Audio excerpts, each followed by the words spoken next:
gloire. Et nous voulons parler de ta part.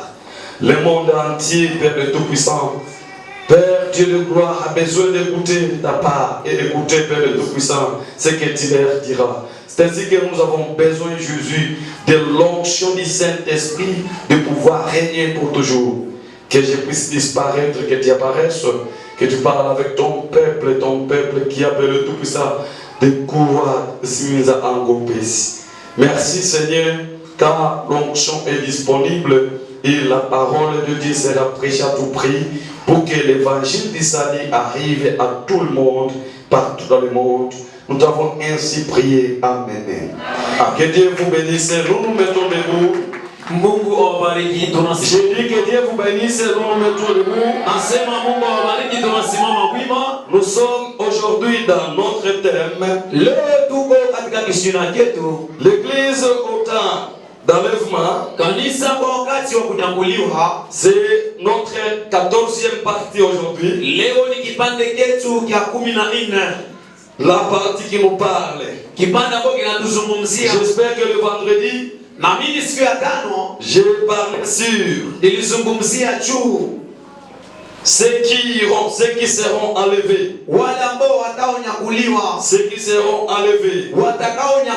J'ai parlé sur les innocents. Et qui est innocent? C'est celui Jésus disait. Si on va parler des choses mensongères pour vous, réjouissez-vous. Parce que votre récompense est grande au ciel. Ça veut dire la personne qu'on pense qu'il est en train de parce que dans le monde actuel que nous sommes, qu'il puisse manquer, qui est toujours du diable. Si une personne gagne de l'argent, c'est le diable. Si une personne souffle, c'est le diable. L'œuvre de Dieu ne sont plus manifestées parce que les enfants de Dieu sont nombreux. Pour tout ce qui doit être parlé dans ta bénédiction, dans ta vie, dans ta souffrance, dans tes difficultés, tout cela, tout ce que les gens parlent sans eux, ça n'a pas empêché à Dieu de faire ce qu'il a prévu pour toi. Il a demandé de prouver l'innocence dans tout cela.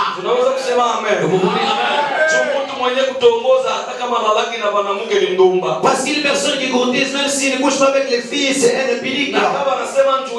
Et si on parle à cause de lui, ça veut dire lui n'est pas innocent. Un innocent, c'est la personne qui est citée dans les choses qu'il ne connaît pas. Il y a les autres qui ne peuvent jamais vivre sans te parler. Parce que toi aussi, il y a du temps que tu ne vis pas sans parler les autres. La grandeur, c'est la capacité de comprendre Dieu. Ce que je vais vouloir pour l'autre, je dois d'abord le vivre auprès de vous. Que Dieu te bénisse. Pour aujourd'hui, nous allons parler. Regardez l'œil qui verra Jésus. Regardez l'œil. Je dis voici l'œil qui verra, qui le verra. Voici l'œil qui le verra. Répétons ensemble, voici l'œil qui reverra. Tazama licho litakalo muona. Voici l'œil qui le verra. Tazama jicho litakalo muona. Voici l'œil qui le verra. Tazama licho litakalo muona. Voici l'œil qui le verra. Nikizani leo ni 3e partie, 14e partie. Si je pense très bien aujourd'hui, c'est notre 14e partie. Tazama licho litakalo muona. Voici l'œil qui le verra. Na hakuna mwingine ambaye tutamuona. Et il n'y a pas d'autre qu'on va le voir. Isipokuwa Mungu wetu. Rien que notre Dieu. Yesu Kristo wa Nazareth. Jésus-Christ de Nazareth. Mwokozi na Bwana wetu. Notre sauveur et Seigneur. Ule aliye kiini kia taabu na mateso yetu. C'est lui qui est la cause de la souffrance et de nos souffrances. Kuna watu wako na confusion mingi. Il y a le saint qui ont beaucoup de confusion. Na hapa nitakuwa ninazungumzia sasa na Apocalypse tunaanza nayo. Ici je vais débuter avec l'Apocalypse que nous commençons avec. Na tunaanza na sura ya kwanza siku ya leo. Nous commençons avec le premier chapitre aujourd'hui. Nitakufasiria sasa moja kwa moja muelewe siri ya Apocalypse. Je vais maintenant vous interpréter une chapitre après l'autre pour comprendre. Kile kinasemwa ufunuo. Ce qui parle de la révélation. Kusema ni kitu kilichofichwa. Ça veut dire c'est quelque chose caché. Kile kinatakiwa kufunuliwa. Qui doit être révélé. Kwa hiyo kama ufunuo ukiwa kwa njia ya Roho Mtakatifu. Pour cela si la révélation vient mtumishi wa Mungu au Yohana, travers l'homme de Dieu Jean, hivyo hivyo kupitia mtumishi wa Mungu kuhubiri, également au travers l'homme de Dieu qui te prêche, ule Roho Mtakatifu analeta pia kuifunua yale ambayo Yohana aliyasema. le même Saint-Esprit amène la révélation de ce que Jean avait prédit. Ufuate kwa mwaka huu somo hii, Suivez pour cette année cette leçon. itakuwa inakubariki sana, Ça commencera trop de venir. kwa sababu ni sharti ujue kwenye utaenda na wewe utabakia ujue nini itatokea duniani. Tu dois savoir là où tu iras et toi qui resteras, tu dois savoir qu'est-ce qui viendra dans le monde après. Hii kingaliko première édition, Ça c'est encore notre première édition. tuko tunaendelea mpaka na hii kishina mpaka kwa Apocalypse 22. Nous continuons avec ce thème jusqu'au 22e Apocalypse. Mungu akubariki mwenye kutufuata. Amen. Nasema Mkristo mwenye kuwa na furaha ya maneno hii, Mungu ambariki. Je viens que la joie de ce parole que Dieu me bénisse. Na ule angala na chunga tu paka receiver bakokufa bakozua ni mambo yake. Le problème chacun connaît son coin. Et celui qui est en train d'attendre et recevoir c'est ton affaire parce que toute personne connaît très bien son coin. Parce que mimi najua kupata pesa haina kuomba maombi ni kuitafuta tu, inaonekana jua pagani beko na pesa mingi kupita Bakristo. Kwanza Wakristo wana muda kidogo kuja kanisani na wana pesa kidogo, wanapata ndogo. Lakini unakutana wapagani wasiomwamini Yesu wana muda mwingi sana vitu vya ovyo, maparlemento consort na wanapata pesa nyingi. Unajua mtu anaingia mparlement, anaingia kusiéger problème moya pour presque à ta journée, moi, comme les 18 heures, comme les 12 heures du temps, il peut recevoir même $1000, $1500. Même $500. Mais toi, tu prends beaucoup de temps en train de critiquer les gens. Au moment où tu manques même le temps de venir adorer ton Dieu et écouter la parole de Dieu pendant toute la semaine. Et ça, c'est compliqué. Amen. C'est pourquoi nous avons besoin vraiment d'affermir la foi chrétienne. Et que les gens savent pourquoi qu'ils viennent à l'église. Pourquoi ils viennent à l'église. Je vous ai déjà parlé sur Moïse et le mystère de l'enlèvement. Je vous ai déjà parlé cette semaine qui seront enlevés. Et le vendredi, je vous ai parlé ceux qui seront enlevés. Je vous ai montré si tu n'es pas parmi, tu n'iras pas. Même si tu meurs, tu iras en enfer. Tu vas souffrir. C'est pourquoi la perdition, c'est la force de manquer la connaissance. Et quand quelqu'un manque la connaissance, il est perdu bien qu'il parle de la mère, qu'il parle de Jésus. Et vous allez seulement connaître ce Jésus-Christ. C'est pourquoi je vous présente aujourd'hui, voici l'œil qui verra le Seigneur Jésus-Christ. Voici l'œil qui le verra. L'œil remplace Jésus. Voici l'œil qui le verra. Apocalypse chapitre 1. Nous allons commencer par le verset 1er. Je vais descendre au verset 7. Verset 12, verset 13, verset 20. Ce sont des versets vraiment qui m'impressionnent, qui me donnent la soif de vous parler de Jésus. Commençons avec le premier chapitre de l'Apocalypse pour vous révéler maintenant les choses cachées dans la révélation des gens. Nous pourrons maintenant prophétiser de ça. Parce que la révélation sans prophétie restera toujours un mystère. Il faudrait qu'il y ait un prophète. Le véritable prophète, c'est celui qui crie dans le désert. C'est Jean qui crie dans le désert. Arrangez vos voix. Le Seigneur vient maintenant. Comme le péché abonde, le salut aussi continue. Et les gens sont sauvés jour au jour. Dieu te pardonne. Jean chapitre 1 verset 1, la Bible dit révélation de Jésus-Christ que Dieu lui a donné pour montrer à ses serviteurs. Nous répétons, révélation de Jésus-Christ que Dieu lui a donné pour montrer à ses serviteurs. aonyeshe watumishi wake, pas à l'église, à ses serviteurs. hapana kukanisa kwa watumishi wake. Merci. Pour montrer à ses serviteurs ili aonyeshe watumishi wake les choses qui doivent arriver bientôt. maneno yaliyopashwa kuwa upesi. Il a fait connaître Naye akatuma par la voix de son ange à son serviteur Jean. kwa malaika yake kuonyesha mtumishi wake Yohane. Je commence par le verset 1, que Dieu vous bénisse. Vous pouvez vous asseoir, vous acclamer très fort. Ce n'est pas tout le monde que Dieu avait donné la révélation. La révélation n'était pas donnée à tout le monde. C'est pourquoi la Bible dit que nous ne soyons pas plusieurs à enseigner, car nous serons sévèrement jugés. C'est pour vous dire, la révélation est venue pour les docteurs, les serviteurs appelés dans le ministère de la parole.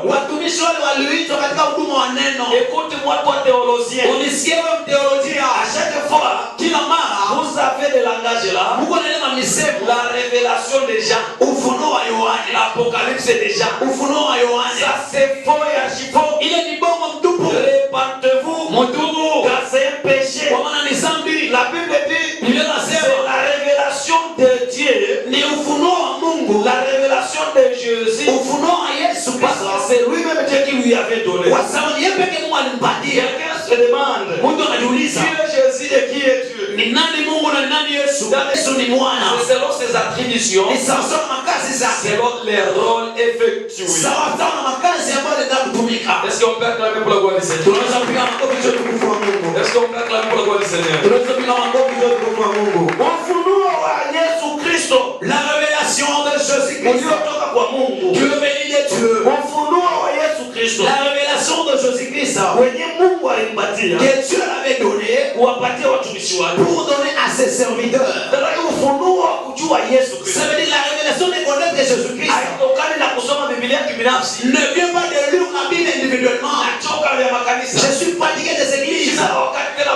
Je ne plus le temps de fréquenter des églises. Beaucoup de déceptions, des contributions qui dépassent. Je vais commencer à méditer quand même dans la Bible. Tu es déjà perdu toi-même avec ton amen. Parce que tu ne veux pas connaître la révélation. Et tu n'auras pas la connaissance sans ses serviteurs. Tous les serviteurs que vous témoignez. La Bible dit dans Matthieu 24. Qui est serviteur fidèle? Qui donne à ses crédits la nourriture au temps convenable. Les serviteurs qui donnent la parole au temps convenable. Combien de gens qui s'approchent? Tu veux écouter mon travers des radios? Papa, si vous êtes à 5, le monde doit changer. Tu vas trouver ces gens-là. Ils n'ont pas le temps là de rester à côté de cette parole. Tout ça c'est quoi? La conversion n'est pas facile. C'est pourquoi je vous respecte vous qui suivez l'évangile. Je vous respecte trop. C'est l'évangile que le monde a échoué. Et si tu commences cet évangile, tu n'auras pas le reste. Nous qui sommes en train de presser cet évangile des années. Nous avions ôté notre espoir au travers le gens de l'église. On n'entendait pas auprès des gens, on entendait auprès de Jésus. Comme la révélation, Jésus la donne auprès de Jésus, ainsi que la bénédiction de Dieu la donne auprès d'une personne. Mais une personne qui consomme les Bougaris, il n'y a pas de pouvoir. Le pouvoir d'écouter cet évangile et sponsoriser cet évangile. Vous savez, dans le monde entier, il y a des gens qui sont fliqués. L'évangile est suivi par le ministre et est suivi par beaucoup de personnes. Mais depuis qu'on a mis ici,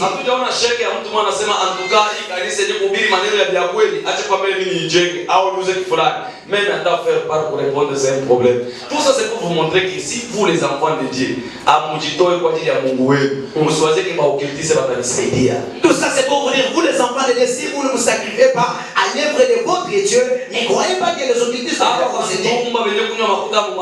banacheza na makuta banaonga barabara hata bisaidiaga kwa projet ya Mungu. Les impudiques qui sont en train de boire avec les impudiques ne peuvent jamais vous aider dans les choses de Dieu. Vous pouvez dire ton amen. Sasa unasikia Mkristo mwana regrette kumtumikia Mungu na maliza. Tu écoutes un chrétien qui regrette d'avoir servi Unaweza Mungu analeta kama maono utakitimiliza na nini? Nani atakitimiliza kama si wewe? Tu penses que ce que Dieu a amené comme la vision, tu vas l'accomplir avec quoi? Si toi tu n'accomplis pas, qui d'autre tu vas accomplir? Mungu nisaidie nitakutumikia na senti yangu ya mwisho. Dieu aide-moi, je vais te servir avec mon dernier argent. Kwa sababu unajua hapa si kwetu, tuna kwetu kule tutaenda. Parce qu'il sait qu'ici c'est pas chez nous, nous avons chez nous auquel nous irons. Shangilia juu ya utukufu wako. Acclamez pour la gloire de Dieu. Ufunuo ni wa Yesu Kristo. La révélation est de Jésus-Christ. Theologie wanasema Les théologiens disent ufunuo la révélation wa Yohane. des gens. Mtubu wale wote kusema ile maneno. Répandez-vous, vous qui dites ces choses-là. Ndio maana science wakati wengine ni upumbavu. C'est pourquoi la science, à d'autre part, c'est l'essentiel. Usianze marobe na makole pastorali bila Roho Mtakatifu mbingwa wendi. Na ndio pale unaanza kufundisha ke Zambia ikalaki yako tena mdunia, Zambia ikalaki yako tena mdunia, parce que Satan kuwapatia uwezo wa kufanya vitu vya giza. Kama uko mtu kile kipande tubu. Amen. Ah? Tubu. Voilà. Voilà. Mais tunaona pas ifasi. Nous retrouvons cette Ufunuo wa Yesu Kristo. la révélation de Jésus-Christ. Ufunuo ni wa Yesu Kristo. La révélation est de Jésus. Unabii wa Yesu Kristo. La prophétie également. Uimbaji wenye kupendeza Mungu ni wa Yesu Kristo. Les chansons qui pleurent à Dieu, c'est pour Jésus-Christ. Mahubiri inayopendeza Mungu ni ya Yesu La Kristo. prédication qui pleure à Dieu, c'est pour Kwa nini Jésus-Christ. Yesu ahubiri tena mara mingi kwa watu? Pourquoi est-ce que je ne prêche plus auprès des gens? Ni watu wanaanza kuhubiri na kutabiri kwa fashi yake. Ce sont les gens qui prêchent et qui prophétisent à la place de Can I Jésus. prophesy? Unapenda nitabiri. Can I prophesy? Unapenda nitabiri. Watu wanaanza kuwatuma pourquoi? Les gens les poussent pour quelque C'est chose. parce que watu hawapendi kumsikia Yesu. C'est parce que les gens n'aiment pas écouter Jésus. Watu wako na besoin ya kujisikia wao wenyewe. Les gens, ils ont besoin de s'écouter eux-mêmes. Ndio pale kama wanafundisha vile wanapenda. C'est pourquoi si vous les enseignez des choses qu'ils veulent, Mabayaje makuta kwa Bwana. le voyage, l'argent, le mari, Wale wanakutana maameni ni tele. là tu vas récolter beaucoup Mais d'amènes. maneno ya mbingu wangapi watatika ameni hata? Mais la parole du ciel, combien de gens qui doivent accepter la vérité? Mikono iko kuhusu. Les autres se levaient auprès du visage. Wale walikufa. Les autres comme ils étaient morts. Les autres comme ils dormaient dans les jardins. Tout cela c'est quoi? Le ciel n'importe qui le paye. Parce que c'est une voie étroite. Là on te dit qu'il demande toujours aux violents qui doivent entrer. Ça la violence tu ne peux pas y entrer.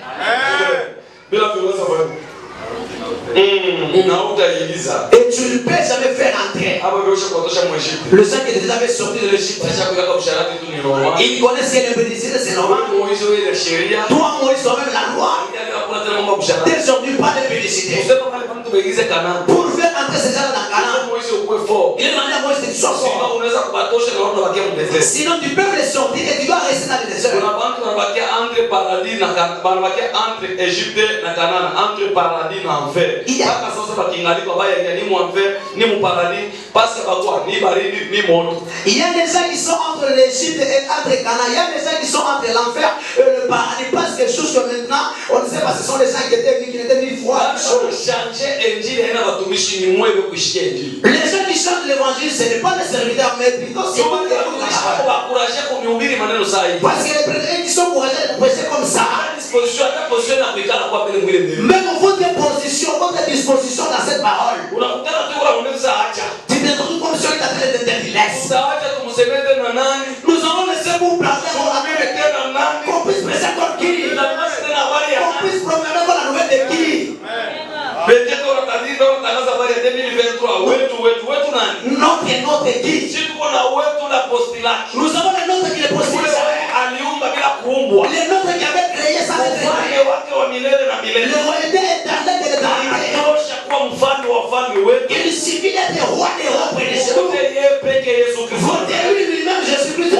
Ana uzima. C'est lui qui a la vie. Ndani yake atufietu tena na balozi. Car lui ne sont pas étranglés par les sorciers. Wale wenye mko na vote bengine. Mais les autres que vous êtes en train de voter. Wale bikora balali mushimuja balozi kwa to. Même les gars du comme on parle à cause de la sorcellerie. Shimone Yesu kwa mtu wa kawaida. Ne voyez pas Jésus en étant comme quelqu'un qui est ordinaire. Ndio mwenye bale vote. C'est lui le propriétaire de tout le monde. Il décide à décider. S'il décide, full stop, il décide. Kama ukomprendre. Et toi, si tu ne comprends pas, Leo watu hakitu kaloko. tu t'en livres avec une petite chose. Nilijifunza kitu kimoja. Je me suis enseigné une seule chose. Kama mtu unatembea unazungukwa na watu. Si une personne, tu marches en train d'être contrôlé par les gens, Inaingia ndani ya ule mtu ni kujisahau. Ce qui entre dans cette personne, c'est s'oublier. Na ukijisahau kiburi kinaingia. Et si tu t'oublies, l'orgueil entre. Na ni vile watu wa Mungu mingi banachana. Et c'est comme ça les hommes de Dieu se laissent avec Dieu. Jifunza sana maisha hii siku inapita. Je me suis enseigné beaucoup plus la vie les jours passés. Niliona ni maisha mzuri sana. Je vis c'est une vie heureuse. Kama mtumishi wa Mungu. Si l'homme de Dieu Anaweza kujiingilia mkanisa kama wengine anaonekana tafasha yote yenyewe anapenda. peut entrer dans l'église comme toute autre personne, de rester à la place comme toute autre personne. Kwa maisha ya maana sana. Je vis c'est une vie très importante. Maisha inileta amani sana katika huduma. Et c'est une vie qui avait amené la paix dans le ministère. Sababu ulijibebea vile ulipenda, ulijiingilia vile ulipenda, ulifanya vile ulitaka na ulikuwa uhuru kufanya kile unapenda. Parce que tu faisais le vouloir, tu étais libre de faire ce que tu voudras. Wale watu wote wanachukua na bagaje liko. Les gens qui sont en train d'être protégés par Tuya kwenda tu kuweze kama uweze kwa ndani. pour aller dans la toilette, on lui demandait des toilettes Kwa internes. kwenda kuile uweze ya mbali. Pour aller à la toilette qui est loin. Na watu wote watasa nenda kuyama. Et tout le monde doit identifier qu'il va faire caca. Amen. Haina vile. Ce n'est pas ça. Kunyama kuyama tu kwa ule mtu. Dis-moi, faire caca seulement de cette personne. Chombo na masasi. Est protégé par des balles, des fusils. Vanité de vanité. Milieu de diable. Mungu asipochunga. Si Dieu ne protège pas, Nani ataweza kuchunga? qui d'autre lui peut protéger? Sasa ni yule kuchunga na mtu ashona Mungu. C'est malheureux d'être protégé par une personne qui n'a pas Dieu. Wewe unaweza kugeuka volte face contre wewe mwenyewe. Parce qu'il peut changer votre face contre toi-même. Wewe unasikia coup d'etat wanapiga mtu masasi anakufa. C'est que tu écoutes les coups d'état, on tire des balles sur une personne qui meurt. Mingi bado bakontunaka mpaka pale wanalala msentire ya Biblia. Plusieurs qui contournent les grands, c'est toujours les gens qui sont dans la ceinture. Ondoa distraction ili wakati wa kutafuta Yesu na kumungoya vizuri. Enlever la distraction, c'est le temps de chercher Jésus et de l'attendre très bien. Wote waliomuona kwa hali ya mtu. Tous les gens qui le voyaient en étant une personne. Hatimaye walimuona kwa hali ya mtu. Bartimée le voyait en étant une personne. Baada ya kulalamika. Après avoir crié, Neno la Mungu linasema la parole de Dieu dit, kisha Bartimeo kulalamika. après que Bartimée puisse terminer à crier, Akamuona Yesu. il avait vu Jésus. Alipata macho ya kuona. Il avait trouvé les yeux pour voir. Yaani kukosa ndoa. Ça veut dire manquer le mariage. Ni kukosa Yesu. C'est manquer Jésus. Physiquement kama hujamuona Yesu. Physiquement, si tu n'as pas encore vu Jésus, Unamuona kupitia neno lake. nous devons trouver sa parole. Kama unasikia. Si tu l'écoutes, tu Unaitumikia. la mets en pratique, Unabeba Roho tu Mtakatifu. prends le Saint-Esprit, Unamwachia nafasi ndani. tu laisses la place dans toi. Unatosha kiburi. Ça donne l'orgueil, Undumba. l'obésité, Wizi. le vol, Ukosefu wa adabu. l'impolitesse. Unatosha vile vitu vyote. Si elle toutes ces choses-là, Esongeli unatosha. l'escroquerie également, Utamuona tu le verras, hata kwa tendo. même par l'acte. Unajua baraka ni tendo la Tu Yesu. sais, la bénédiction, c'est l'acte de Jésus. Muujiza ni tendo la Yesu. Le miracle, c'est l'acte de Jésus. Hautaiona. Tu ne le verras pas, c'est Kwa là. wakati haujamuona. Tant que tu n'as pas encore vu. Ndio maana mwenye kwa nani ya kumuona. Et c'est pourquoi c'est lui qui a l'envie de le voir. Kipofu kadekuzalika. L'aveugle depuis la naissance. Kinamuona na kinaona. L'avait vu et l'avait encore vu. Tukilisikia Parce que cet aveugle avait écouté. na kikalalamika. Et cet aveugle avait crié. Mtu mwe kusikia neno la Mungu. Une personne qui écoute la parole de Dieu, Anaya kutubu. il connaît ses repentir. Kulalamika ni kutengeneza. Crier, c'est arranger. Bila maisha ya matengenezo. Sans la vie des arrangements, Hatutaijenga imani ya Kikristo. on ne peut pas construire la foi chrétienne. Maana shetani yuko kwa sasa. Parce que le diable est actuel. Ukambi ya Israeli. C'est dans le corps d'Israël. Enemy anatenda nje ya Israeli. L'ennemi n'est plus hors Moisés d'Israël. anatenda kwa kuresiste mbya Mungu. C'est pourquoi résister dans les choses de Dieu, Kuwa na Mungu. c'est avoir Dieu. Acha kwa mbele. Laisse-moi d'abord. Huyu shetani Les diables. anaruhusu mtu anaua mtu anamtongatona mkino anakata sexe mtu kuna lala bibi yuko nalala mtu anabeba bibi yake akabata kisu anamweka mtumbo bibi mkulala anamweka mtumbo anamuua nani mkutuma ule mtu afanye Qui vile est en train de pousser des personnes de faire ça? ndio shetani C'est le diable. sasa huko namkemea kanisa Mais t'es en train de le réprimer dans l'église. unamfukuza Il kanisa chasse dans l'église. mwizi bandi mulozi atakufanya wewe mtoto wa Mungu nini Voleur, sorcier, bandit, devra toi en des kwa wakati wewe unaule Yesu Tant que toi tu as ces choses-là, niko na mpeshe bale bantu basifanye kitu cha kwa c'est lui qui empêche les gens de pratiquer de telles choses auprès de ton corps. au pioni vile kunafanya Tu le vois parce qu'il est en train de faire. kuishi kwako ni yeye Et ta vie à cause de Jésus. mbona bado uko mala nao Regardez les gens qui te remplissent. Les autres ne sont plus. wengine ni wakuteswa Les autres sont malheureux. wengine ulilima nabo legi Les autres qui cultivent les légumes ensemble. Mais aujourd'hui tu connais le français. Parce que les autres voient que le français c'est la fin. Surtout les villageois. S'ils connaissent prononcer le français, il voit c'est comme s'il est trop civilisé. C'est la chose que je retrouve dans cette ville. Or s'il parle de la France, le français du Congo c'est le dialecte. C'est une langue ordinaire seulement. Ça ne te donne même pas une valeur. Il est demandé d'avoir l'esprit qui sera dans ce langue. Le français kazi ya diaboli. Frère, ça ce qui était en train de travailler en vain. Kwa na français hata mulevi utaisema. Tu auras les français même dans les vendredis, tu vas les prononcer. Kwa na français ya kudemander. Tu auras les français de demander. Cherchez le Saint-Esprit. Tafuta Roho Mtakatifu. Jésus dans ta vie. Mbebe Yesu maisha yako. Kama mtakuwa na Yesu maisha yenu. Si vous aurez Jésus dans vos vies. Na maisha yako. Et dans ta vie également. Ukiwa naye Yesu. Si tu as Jésus, Kulecha. c'est fini. Amen. Mungu amebariki. Que Dieu vous bénisse. Alléluia. Amen. Voici les tazama licho Qui les verra. itakaomuona. Nishazungumza juu ya levema itakayokufunga na kufungula. J'ai déjà parlé à propos de l'élèvement, ça sera en anglais. Biblia inasema La Bible dit ufunuo la révélation ambao Mungu auquel Dieu aliutosha akampa mwanae Yesu avait Kristo. donné à son fils Jésus-Christ. Ufunuo wa Yesu Kristo La révélation de Jésus aliopewa na Mungu qui a été donnée par Dieu kwa kuwapatia watumishi wake. pour donner à ses serviteurs. Yesu Jésus, ufunuo wake sa révélation, aulete deja kwa watu wote. il n'amène pas à tout le monde. Anauleta kwa mbele kwa watumishi yake. Il amène premièrement à ses serviteurs. Sasa wewe upende watumishi wa Mungu. Toi, tu n'es pas le serviteur de Dieu. Hapa niko nakuya. Lorsque je venais, Nakutana na mama wawili. je me suis posé avec des mamans. Wanasimamisha mtaa. Ils avaient arrêté la moto. Wamemota kuyo Il tubebe. dit, mon gars, viens nous Ni prendre. mama banene Ce sana. sont des mamans qui étaient grasses. Mais banapanda kumoto moto. Elles étaient montées sur une Hapo moto. pale kule moto. Avant de monter sur cette moto, Kuna kitu mimi nilipenda il y sana. a quelque chose que j'avais aimé. Ule mama mwana anasema, Une maman m'a dit, il faut ni wahi mbio. il m'a dit que je précipite. Kisha kwa nyuma Je ukali. suis en retard. Vraiment les watanisema sana. Vraiment, l'église, je serai trop parlé. Watanifokea On sana. va trop me gronder. Mama kuna kimbia. La maman l'a couru Ili mtumishi wa Mungu pour que l'homme de Dieu asimpate na kosa. ne puisse pas la trouver avec l'horreur. Ili asimsemeshe mtumishi. Pour ne pas faire parler l'homme de Dieu. Ile zamiri. Cette conscience Kosa batu bengi. manque plusieurs gens. Kwa watu wanapenda bakuwe na Mungu vile kwa wanapenda. Parce que les gens veulent d'avoir Dieu comme ils veulent. C'est pourquoi batatengeneza sanamu. C'est pourquoi ils doivent arranger le veau.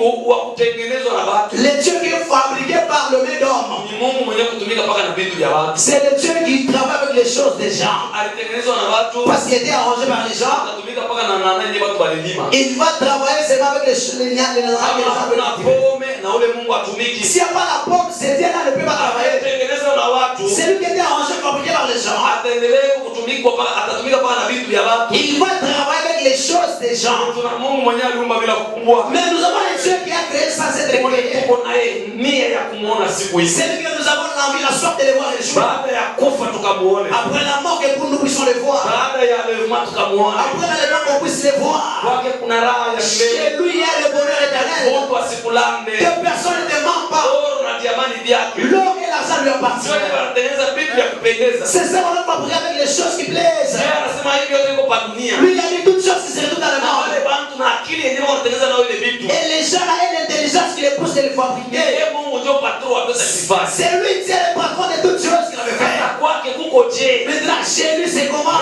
Mbinguni ni mahali pazuri. Le ciel, c'est une bonne place. Tena ile dunia itakayotawaliwa na mbingu Et dans le monde là qui sera dominé par le ciel, itakuwa na raha ya maajabu. sera une bonne heure. Mkristo ingelikuwa alipasha kuniambia amen ya C'est bien. parce que devrait être là, devrait être Hakuna Mkristo ingelikuwa hapo anapasha kusema là. amen. Il n'y a pas un chrétien, c'est un chrétien devrait être, devrait dire amen. Wewe uko na matelefoni ya bwizi. Wewe uko na matelefoni ya bwizi. Toi aussi avec tes téléphones, tu vois. Ile hivi utaitika. Cette évangile va se Wewe naweka nyumba na makuta ya bwizi tu kukaza. construis la maison avec l'argent du vol. Unaweka nyumba kasha kwa mkofraji. C'est pourquoi la maison est dans le niveau de coffrage. Wewe unawaza kama levema itafanyika itachunga mpaka yeye aishi kwa kofraji. Il pense que l'allemand ne sera pas fait, il va attendre qu'il puisse faire la maison. Yako bengi bali voyager, wengine baliacha makuta, baliacha mashek. Wengine banafitika na fashi nyema makuta bwana ikalaka. Regardez des amis qui voyagent, ils ont caché la place là où leur argent se retrouve. Mais baadaye ya voyager banataka na mabibi au revoir. Après nous avons voyagé, après avoir ses annoncés, c'est dire au revoir avec des femmes. Alafu nafanya crash na kufa. L'avion qui crachait là, il était mort. Na bibi na watoto walikuwa waliacha makuta. Les enfants et la femme ne savent pas là où Leo ils wanakuwa veve wanakuwa muziki kubali walipewa shacha kusutenir maveve. Aujourd'hui, elles sont devenues veuves, elles sont devenues la charge auprès des gens qui eux le veulent. Haujifunze hata kwa hili. Tu t'enseignes non pas à propos de ça. Unasema kuianza na utaimaliza. Toi, tu ne veux pas commencer la salle de Bonga repas. kuianza na Tu utaimaliza. ne veux pas commencer la bière et tu ne peux pas finir avec ça. Wewe mwisho ya habari walitumikia Mungu ilikuwa je na mwisho wa habari walisha mpombe ilikuwa je. Sachez que la fin de ces gens qui servaient ces choses c'était comment et la fin de gens qui vivaient dans l'alcool c'était comment. Hivi wakati wa kupewa uamsi. Ça c'est le temps de prendre le jugement. Hakuna wakati Mungu anaweka jua wewe kuokoka wakati ni leo wakati unasikia injili. Dieu ne peut pas te forcer commencer, il n'y a pas le temps que Dieu a placé pour que tu puisses être converti. Les temps aujourd'hui. Le grand important, c'est d'entrer dans l'église et être converti.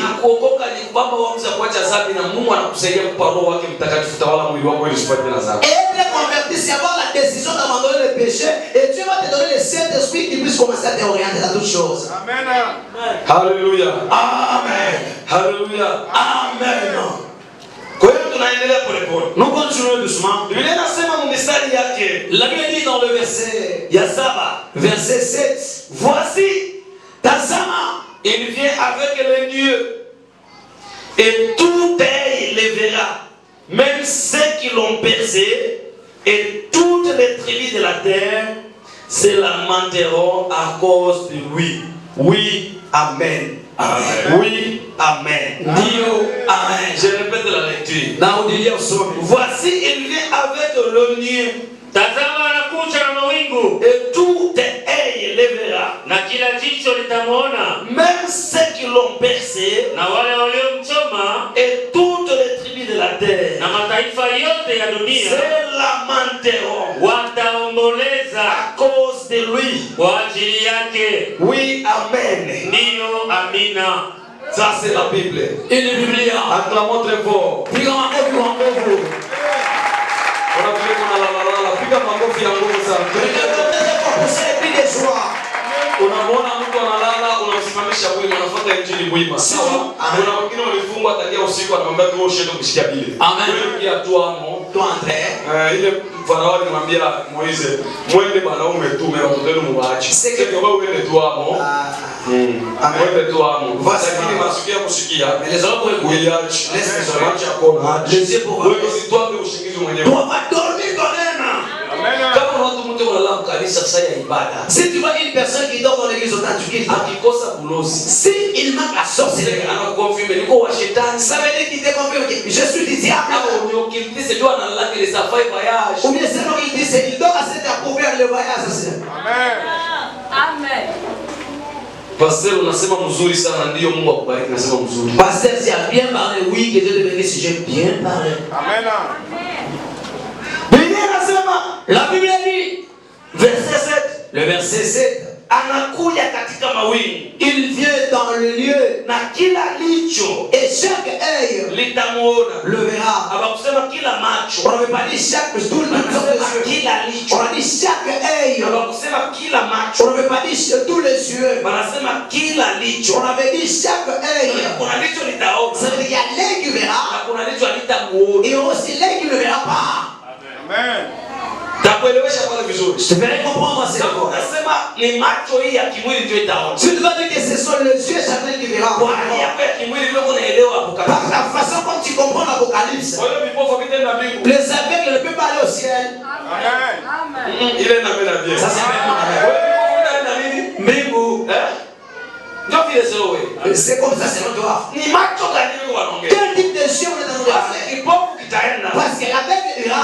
Jean chapitre 9. Parce que dans Jean chapitre 9, Jean chapitre 9. il y aura des sura qui agenda. Verset 39. Musema wa kuita tunagenda. Verset 41. Musema wa kumi na Oui, moja. Jésus dit, Baadaye Yesu akisema, je suis venu dans ce monde nilikuja ndani ya dunia pour un jugement juu ya uamuzi pour ceux qui ne voyaient point, kwa sababu ya wale ambao hawaoni voyaient, waone, et que ceux qui voyaient na wale wenye kuona deviennent aveugles. wakuwe wa vipofu. Qui rend les aveugles? Nani anafanya wa vipofu? Jésus. Yesu. Et qui rend ceux qui voient? Nani anafanya watu kuona? C'est Jésus. Yesu. Jésus anabafanya wale kuona, Il fait les gens qui voient. anabafanya wale wenye hawaoni. Et il fait aussi les gens qui ne voient pas. Anasema mimi nakuya Je suis venu kubafanya rendre bale batabakuta beko banaona, les gens que je vais trouver en train de voir bakuwe vipofu qu'ils soient les aveugles. na bale beko vipofu. Et les gens qui sont aveugles, Kazi yangu mimi mon travail moi, ni kubafanya baone. c'est de le faire de voir. Amen. Amen. Haleluya kanisa. Amen. Bale beko vipofu Là où il y a les aveugles, kama nabakuta vipofu, si je les trouve aveugles, Bartimayo akilalamika si Bartimée crie, ataona. il va voir. Kazi yangu ni kubafanya kuona Mon travail c'est de changer les choses. bale benye abaoni, Les gens qui ne voient pas. bale benye bakuta beko banaona. Et les gens que je vais trouver en train de voir. Mimi wangu ni kubatobola macho Moi, mon travail, c'est de crever les ili yeux basione. pour qu'ils ne puissent pas voir. Kazi mbili ya Yesu C'est le travail de Dieu. anafanya Il rend les aveugles. Il fait aussi les gens qui veulent être aveugles.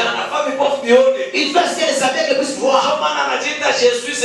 C'est pourquoi il s'appelle Nico ou Léco. Moi je suis. Pourquoi il s'appelle je suis? Parce que la kudoka. La Bible dit. Moïse avait dit à Dieu. Envoie l'autre. Moi. Je suis celui qui bégaye. J'ai le bégaiement. J'ai le bégaiement. J'ai le bégaiement. Dans la langue des chez vous. J'ai le bégaiement. J'ai le bégaiement. Je ne dirais pas envoie quelqu'un d'autre. Je m'avais dit. Moi je suis. C'est ça mon nom. Qui avait créé les aveugles? Qui avait créé les sourds? Qui avait créé le mieux? Mais ce qui me donne. C'est pourquoi je suis en train de détailler que celui qui avait créé le mieux. Moi je croyais que lui il va sortir l'infirmité de Moïse pour aller faire sortir Israël. Pour cela Dieu au travers de cette infirmité ça devient l'occasion d'Aaron devait accompagner la mission de Moïse. L'infirmité c'était ou toi. Aujourd'hui si on appelle une personne infirme c'est celui qui est incomplet. Dans le sens spirituel un infirme c'est une personne qui n'est pas complet dans sa vie. Il n'est pas complet.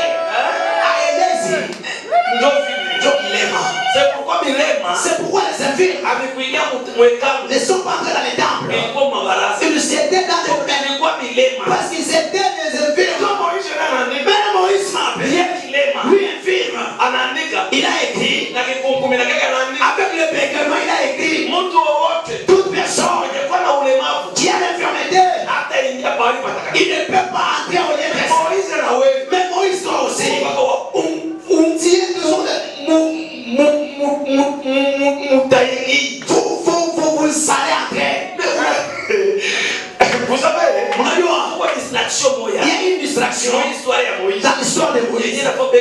Ce qui fait que plusieurs qui vont manquer le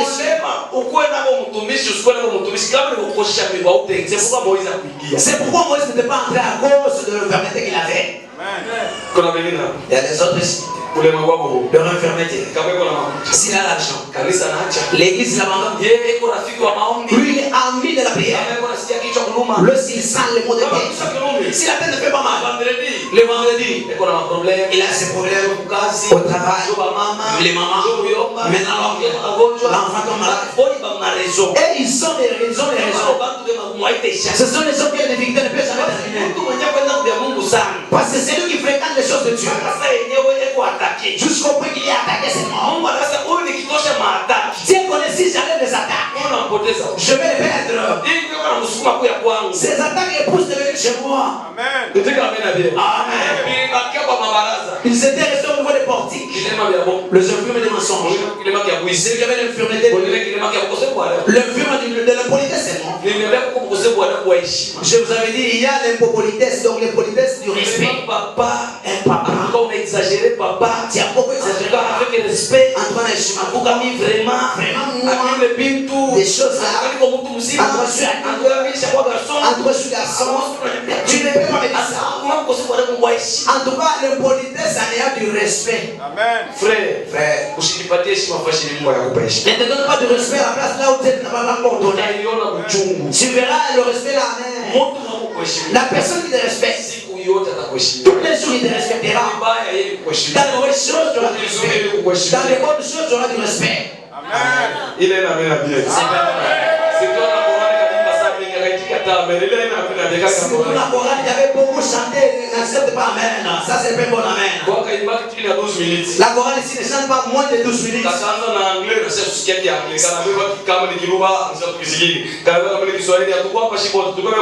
Est-ce qu'on était cadavre ici?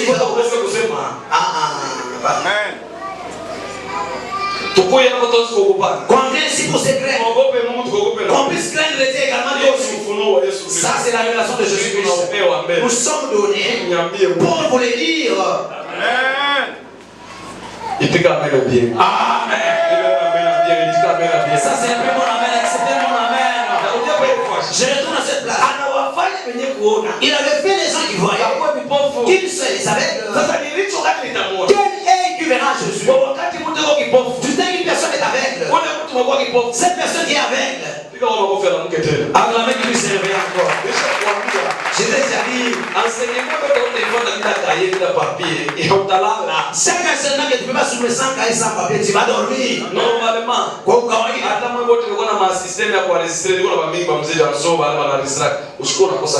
même vous qui enregistrez, ne manquez pas. Tellement que les ciels ne n'entrent pas l'infirme, va écrire avec un type de main. L'infirme va écrire avec un et puis il me dit que cette parole, tu dois craquer dans le livre. Trois pièces dans 6 boutons, la cravate. La chemise et après ça, la pasteur. 3 boutons. C'est ça la parole de Dieu. Premier jour, la personne il commence à marcher. Il commence avec les choses qu'il avait apprises. C'est là qu'il va commencer à améliorer doucement. Et je connais très seulement. Je crois qu'il dort au temps de la prédication. On a les règles comme côté bien. Vous voyez le bonheur la veste. La personne a dit dormir, dis-toi. Amen. Maman, j'ai dit, dans le chien, on n'a pas de mouvement. Et moi, j'ai dit, tu seras écrasé le cou. Amen. Donc,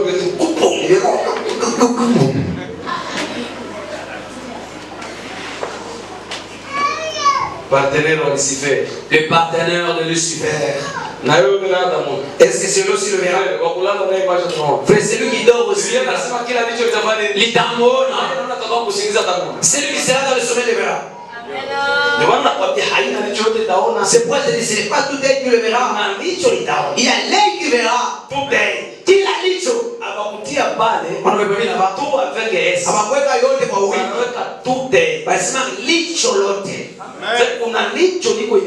Ça veut dire qu'il y a l'œil qui est uniquement là pour voir. Pourquoi les gens, une personne avait demandé pasteur? Et l'œil qu'il avait poignardé, j'avais demandé. Les gens qui poignardaient jusqu'à l'or, ils sont en Jérusalem. Ils sont déjà décédés. Parmi les gens qui l'avaient poignardé, il y avait les gens qui allaient dans le paradis. Après croire et se repartir, ils verront Jésus. Il y a deux types de voix. Il y a la vision qui on voit très loin. Et la vision que nous voyons tout près. Lorsque le moment va se faire, le son de trompette qui va sonner, les gens qui vont écouter, ce sont les gens qui avaient écouté. Je retourne. Les gens qui écouteront le son des trompettes, ce sont les gens qui écouteront premièrement la parole de Dieu. La parole de Dieu, c'est pas cette année on va entrer dans sa maison. La parole de Dieu, c'est la parole qui t'interdit les louanges, qui t'interdit les saintetés. La parole de Dieu, c'est qui écoute la mettre en pratique. Les gens qui pratiquent la parole de Dieu, s'ils meurent, et même la mort, ils vont écouter. C'est pourquoi Élie, il ne peut pas écouter la voix de Dieu. S'il n'avait pas écouté la voix de Dieu avant de monter sur la montagne, la Bible dit, Élie était monté sur la montagne. Après avoir écouté la voix, il avait ressaisi cette voix. Lorsqu'il montait sur la montagne, première fois qu'il venait, je ne sais pas. La Bible dit, il avait dit, ancien, qu'il était le ministre. La Bible dit, Élie avait dit, Dieu n'était pas dans cette voie. Comment est-ce qu'il connaissait que dans cette voie-là, Dieu n'était pas là? Deuxième voix sonnait. Élie avait dit, Dieu ne plus. Comment est-ce qu'il a identifié? Parce que la voix qu'il avait écoutée sous la montagne, c'est la voix qu'il devait écouter lorsqu'il montait. Pour rejeter la parole de Dieu. Si aussi te rejette, tu ne verras pas les ciels. Les bas déjà on ne sait pas. Que Dieu te bénisse. Que Dieu te bénisse. Qui va écouter le son de la trompette? Tu vas l'écouter avec quoi? Amen. C'est celui qui avait écouté qui va écouter là-bas. Frère, Tout ce qu'on enseigne ici, c'est les Jésus. L'évangile est prêché, tu n'es même pas là. Mais si on est à une personne qui est liée ou bien on trompe, il y avait une marche, il y avait le droit. Même si ce sont les choses fausses, même les médailles marchent, il va envoyer partager la parole de Dieu. Mwa munagawia muzambi sana. Munagawia mafilmi sana. Munagawia vitu vya ovyo sana kwa rezo sosio. Kulikuwa neno la Mungu liko nagawia. Sasa anapenda kudiviniwe parole de Dieu kwa rezo sosio. Porque watumishi wa Mungu waanze kwa kuliko mademi nipe. Tena kwa kufurahisha watu. Porque bantu wasipate taya kuevoluer maneno ya Mungu. Amen. Je ne le ferai jamais. Je vais prêcher l'évangile. Kama utasikia sikia. Kama utasikia mafungu. Si tu veux écouter, L'évangile inahubiriwa. l'évangile est prêché Kama vile ushuhuda siku ya mwisho. comme les témoignages du dernier jour. Ulale ulale nitahubiri. Que tu dors ou pas, il avait prêché. Akasikia sauti. Les gens qui vont écouter le Wale son, walisikia. ce sont les gens qui avaient écouté. Alisikia sauti. Il avait écouté la parole. Yeye mwambia hapana. Qui avait dit de monter. Hapana alipanda. Et lorsqu'il était monté, Anasikia kwanza sana. il avait écouté la première fois, il n'était pas là. Ndio mtu akisema. C'est pour cette personne dit, Unajua? vous connaissez, Malaika walionekana kwa itazi. les anges sont apparus au niveau de Lazima kwa karibu. l'allemand est tout près. Nataka kuambia malaika akionekana ndio alifanya. Qui t'avait dit que si l'ange est apparu maintenant, Dans les anges nous sommes ici. bah, malaika, c'est pas tout quoi. Kisha kuonekana. Nous sommes déjà apparus, nous sommes là visibles. Kisha kuonekana. Nous sommes là. Na malaika mwenye kuleta alama kuja kwa Yesu. Et l'ange qui amène les cieux de l'avènement de Jésus, Ni mtumishi mwenye kumfundisha kuhusu habari ya kuja kwa Yesu. c'est un serviteur qui vous apprend concernant l'enlèvement de Jésus. Kama ile injili ilihubiriwa, Si l'évangile là n'est pas Jésus prêché, ne viendra jamais au Seigneur. Yesu atakuja kwa watu wasipokujua. Que Dieu vous bénisse. Mungu awabariki.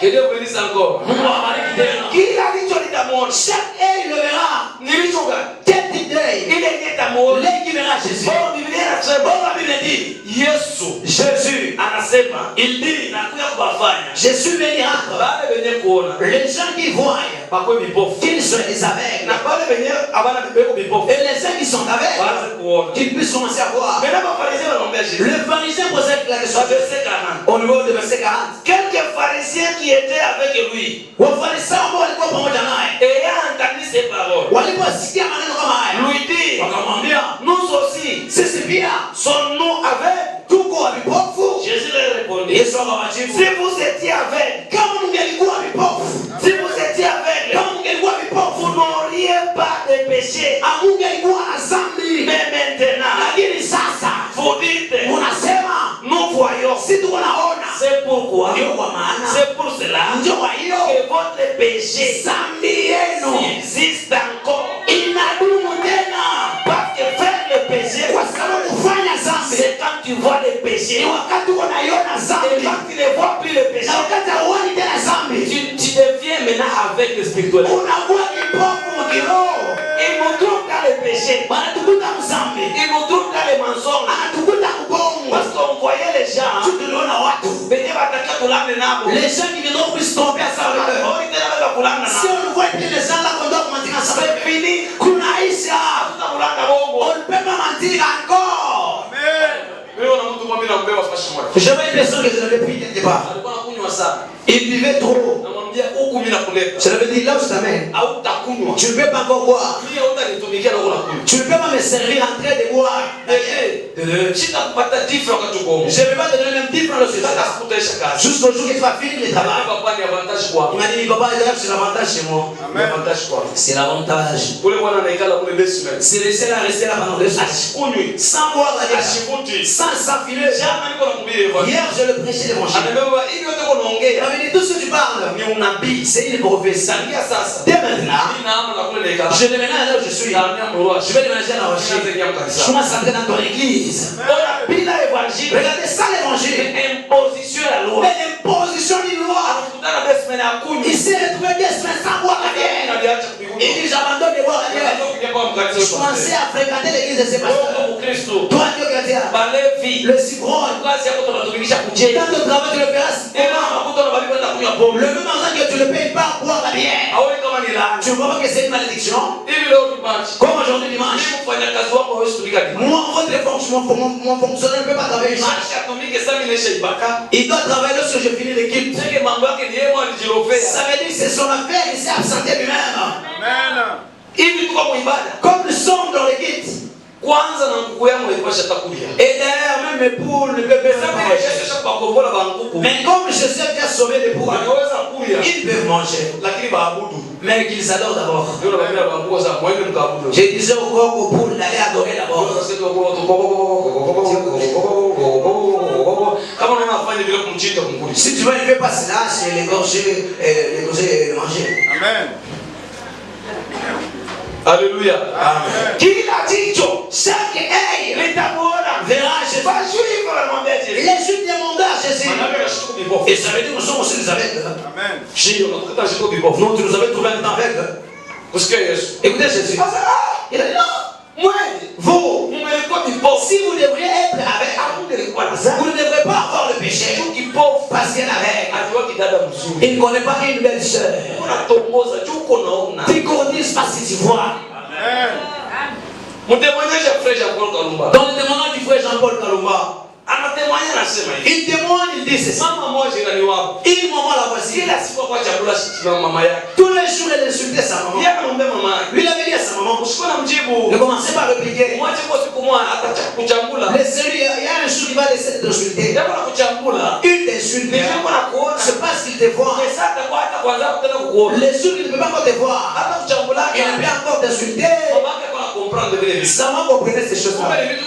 C'était les choses dans la sorcellerie. Tellement que les frères étaient sorciers. Et la maman qui insultait sa maman était sorcière. Kalumba avait dit, il avait piégé cette la maman là qui précédait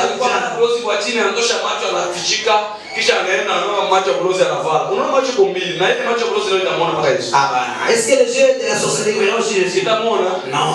Les aveugles de ce jour-là verront Jésus mais en esprit.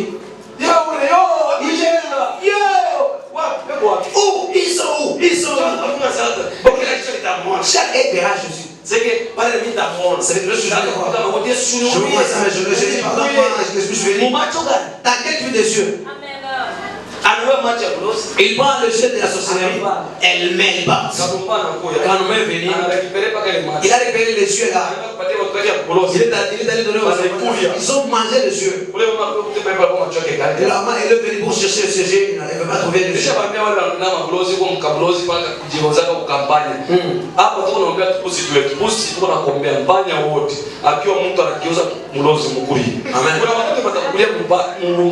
Il y a des temps qu'on va te manger en étant sous. C'est le truc qui va céder devant Dieu. Tu ne laisses pas les si tu veux voir après avoir de tu vois t'arriver il qui entre lorsque tu chantes. Il y a des problèmes du Saint-Esprit qui entre en prêchant. Si tu es en train de prêcher il y a des problèmes du Saint-Esprit qui entre dans l'intercession. Lorsque tu intercèdes, tu ne vois plus le jour. Comme tu ne vois pas, c'est pourquoi tu avais. Amen. Que Jésus te donne le pouvoir. Parce qu'il est l'unique sauveur. Laissez les idolâtries. Laissez les sciences occultes. Laissez les idolâtries d'avoir des idoles. Notre idole. Notre idole. Il y a des autres dans l'idolâtrie. Il commence à appeler une personne. C'est celui qui est Dieu. C'est peut-être personne qui était rassasié. Il dit Dieu. Il dit Dieu. Je ne peux pas citer parce que si tu cites cela, c'est l'outrage. Il dit Dieu. Dieu, il est le Dieu de cette tribu-là. Pourquoi est-ce qu'il y a des niveaux? Tu écoutes les niveaux là. Écoutez l'abomination. Dieu, il appartient au monde. Les yeux de votre territoire. Qu'est-ce qui l'éprouve? Les enfants de Dieu sont heureux. Si Dieu devrait être de votre territoire, tu ne veux pas voir les mauvais cœurs. Tu ne veux pas voir les vols. Tu ne veux pas laisser des amours. Tu es en train de manger des amours. Dieu, il est de toute tribus. wote. Il est tout le monde. Abandonner l'idolâtrie. Mwache wa kuna sanamu. Il est pour nipatia marasisme na matribalisme. Ce qui vous donne maman Ba tribaliste wote mbingwa mwendi. tous les tribalistes de tout aussi Iwe tribalisme ya mkazi. il y a un kabila mungu ndani dans le travail. Amen. Kwanza c'est trop bas. Dans le viager de ça. Na nisema kama vitu kama shiku. Je parle de toutes ces choses ici. Kisha ingine mu église. C'est bien dans les églises. Kanisa mzima. L'église entière. Ni kia kwetu. C'est là de chez nous. Amen. Mungu apewe sifa mwenyeji sisi vile vitu vikala. Qui était sauvé par Na azaliniwa kufa ule mwata alitaka vile vitu. et qui soit maudit, qu'il meurt même celui qui l'a ménagé. Kwanza kama tunakuona tuko kabila moja, mnaanza kurafiki juu ya kabila moja tunamitenga. Et d'ailleurs, si nous deux voyons, vous êtes dans la même tribu, vous commencez l'amitié parce que vous êtes dans la même tribu. Apenda unashoka kabila yako juu ya kwa rafiki yako. Nous aimons celui qui n'est pas de votre tribu, qui soit ton nom. Yuda alimsikia Myunani. Parce qu'un juif avait écouté un grec. Vitu wanataka deja tumasili, unaona tumatabia tunaanza kujiingiza para Korani ile inaharibika, intercession inaharibika, nani development inaharibika, ma comité na kufa. Ce sont des choses qui pénètrent des coutumes, tu vois les départements qui meurent. Mimi na conséquence ya vile. Je connais très bien les Siku conséquences. ilikuwa consacré pasteur. Les jours que j'étais consacré pasteur, Wale kanisa. dans cette église-là, Basi balikuwa kama les anciens qui étaient, kulikuwa basi bawili. il y avait des anciens, Makabila ya Kongo. Kongo ni makabila mengi, kabila ya Kongo. des tribus des Congolais, il y a des tribus, Basi wengine bawili. d'autres des anciens, Makabila ya Kalemi. des tribus des Kalemi. Kalemi kwa makabila mengi, kabila ya Kalemi. À Kalemi, il y a des tribus, mais Sasa nasema quatre, wote kwa makabila ya kwachi. les quatre anciens de différentes tribus. Kia kwanza wanauliza tu ni wako kabila la Zamani, niko Mkristo. Premièrement, me demandez, je quelle tribu je suis chrétien. Sasa tuko mwelekeo mkongea. Nous étions dans un moment dans la réunion. Huyu mzee wa kabila ya Kongolo na huyu mzee wa kabila ya L'ancien des tribus des Congolais et l'ancien des tribus de Kalemi. incompréhension ile. Les compréhensions sont entrées. Bora sema kama vile sawa. Quand il parle comme ça, Bora sema kama vile. donc c'est pas ça. Unaanza kusikia wewe unaweza kutoka. L'autre les avait dit, Mwe wa Kongolo unataka tucheze vous les asili. Congolais, vous voulez jouer nous. Una sasa unalikuwa kule na. L'autre était de l'autre côté. Unataka kufungua kinywa gani? Donc si je vais ouvrir la bouche, Na ula kale unataka vous kucheze. aussi les Kalemi, vous voulez jouer nous. Kwa maana vitu hapo. Nous allons nous frapper ici. Angalia walikuwa mkikao kwa maneno ya Mungu. Regardez, c'était dans les choses de Dieu. Wale wanataka kupangana vitu. Lorsqu'il voulait se taper les coups, Bila kunja kaunga. j'ai pris ma Bible. Mkristo amejenga jembe. Un chrétien parle, il dit quoi? Hadi niko kipofu shona Et kibuko. je suis avec les gens. Même si je suis là, est-ce que je vais pas les combattre? Unapika mabibi. Vous tabassez les femmes. Unaona kesha kupika pale atalumia. Mwanamke anambia usimpige mumbavu, aende fashi mubaya. Umpige tu kumkongo, unampiga na fimbo huko. Ofe. Nyama. Vous tabassez les femmes parce que vous voyez. Papa, maman sema wapela mbele. Maman dit d'abord amen. Wala ndio kama papa na kote. Les gars comme les papas avec la chemise. Pendant toute la nuit. La CDI. Sasa hivi yako napenda mabinishi. Ta femme aussi aime le ministre. Ndio sasa kesho tena kufuala. Demain va pour dire. Ndio maana kwa sababu mwizi walibambaka ile shiku. Ici c'est comme le voleur qu'on avait attrapé ce jour-là. Ndio kwa commission wale basi kwa chef. C'est lui qui était dans la commission pour vendre les choses au volet. Amen. Koko mama bengine kufungulia kungongo. Il y a d'autres mamans si elle ouvre derrière ici sur les dos. Kama sisi tunambia mama mfatushaisha kwa mbele bia bia tunajua kule mlitoka. Unapokuwa mkovi bwana nikaroko tu ni sentili paka pa mkovi. C'est juste. Na wewe bwana unataka kwa ni hapo kesho kwa ni mstari moja. Ici il y a des traces. Sasa vile opposant moja wa kipindi cha Mobutu. Comme l'opposant à l'époque de Mobutu. Kisha unakamata tena shetani ile ngara. Parmi comme les diables et Dieu c'est là. Unashonesha modeli mwa kukatiki kyote. Tu achètes les vêtements découpés ici, Doni. Chunga nionyeshe. Laisse-moi montrer. Modeli ya paka. Doni, Ngongo, Mbuchi. Sasa tusha kuteso. Nous avons beaucoup souffert. Ndio nani gonjwa kandui njoo kutu ni. Hebu sasa nikutobola to. Thank you takisema vile inakuwa ni problème. Bali kwa unafanya vile Les gens, c'est là, c'est méchant. tunakataza vile Nous qui interdisons ces choses. Notre problème c'est quoi? Problème yetu c'est parce que ni pauvre, il faut vione. Notre problème c'est de demander aux aveugles de voir. Et les gens qui voient d'être aveugles. Bora sasa mtu mwenye kuona tu. Tu crois qu'il y a une personne qui voit? Mgonjwa. Un malade. Kama wewe ni mgonjwa. Si personne ne voit, parce que c'est un malade. Kwa akili sana wewe kuona. Celui qui est intelligent, c'est lui qui voit. Wende kwa maswali. Voit seulement au niveau des soirées. Amen. Wende kwa maswali. Voit seulement au niveau des soirées. Basi bibi yangu naishi muone. Je ne vois que moi aussi ma femme. Mpaka hivi ndio tunaona. Juste comme ça, Ndio maziwa yanafunika. elle couvre les mamelles. Tunaona bila yeye mnaiacha tu basi. Vous laissez vraiment comme ça. Comprends? Ici aussi, Mekulu ndio sasa ndio kwa fuza mbuka. les gens, c'est comme si elle était en train de chasser les animaux dans la bouche. Quacken, quacken, quacken, quacken. Mama mwa tunafika Nairobi. Et nous sommes arrivés au niveau de Nairobi. Tunafika kwa mariage ya frère wetu mmoja. Nous sommes arrivés dans le mariage de notre frère. Bungoma précisément au frontière ya Kampala na Kenya. Au niveau de Bungoma précisément, Na yule watu wa Bungoma na misalimia mtu na Yesu na nifanya. je vous salue les gens de Bungoma au nom de Jésus-Christ. Sasa tunafika kule. Nous sommes arrivés là-bas. Nous sommes entrés dans la soirée. Mes frères, bien organisé, il n'y avait pas la bière, il n'y avait pas de... Regardez cette maman. Le frère maintenant de celui-là. Et le venu. Il y a quelque chose. Il y a aussi les ventes. Si vous voulez, elle m'a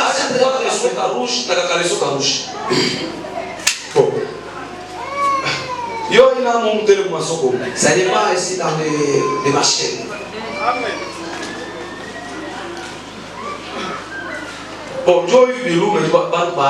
Que ça puisse faire mal pour que les gens puissent abandonner. Tu vas aller chez les gens partout. Même les gens qui passaient ici. Ici, on voyait des traces, des sous-vêtements. Pardonnez-nous, commencez à vous vérifier. Est-ce que j'ai cité une personne? Mon rêve.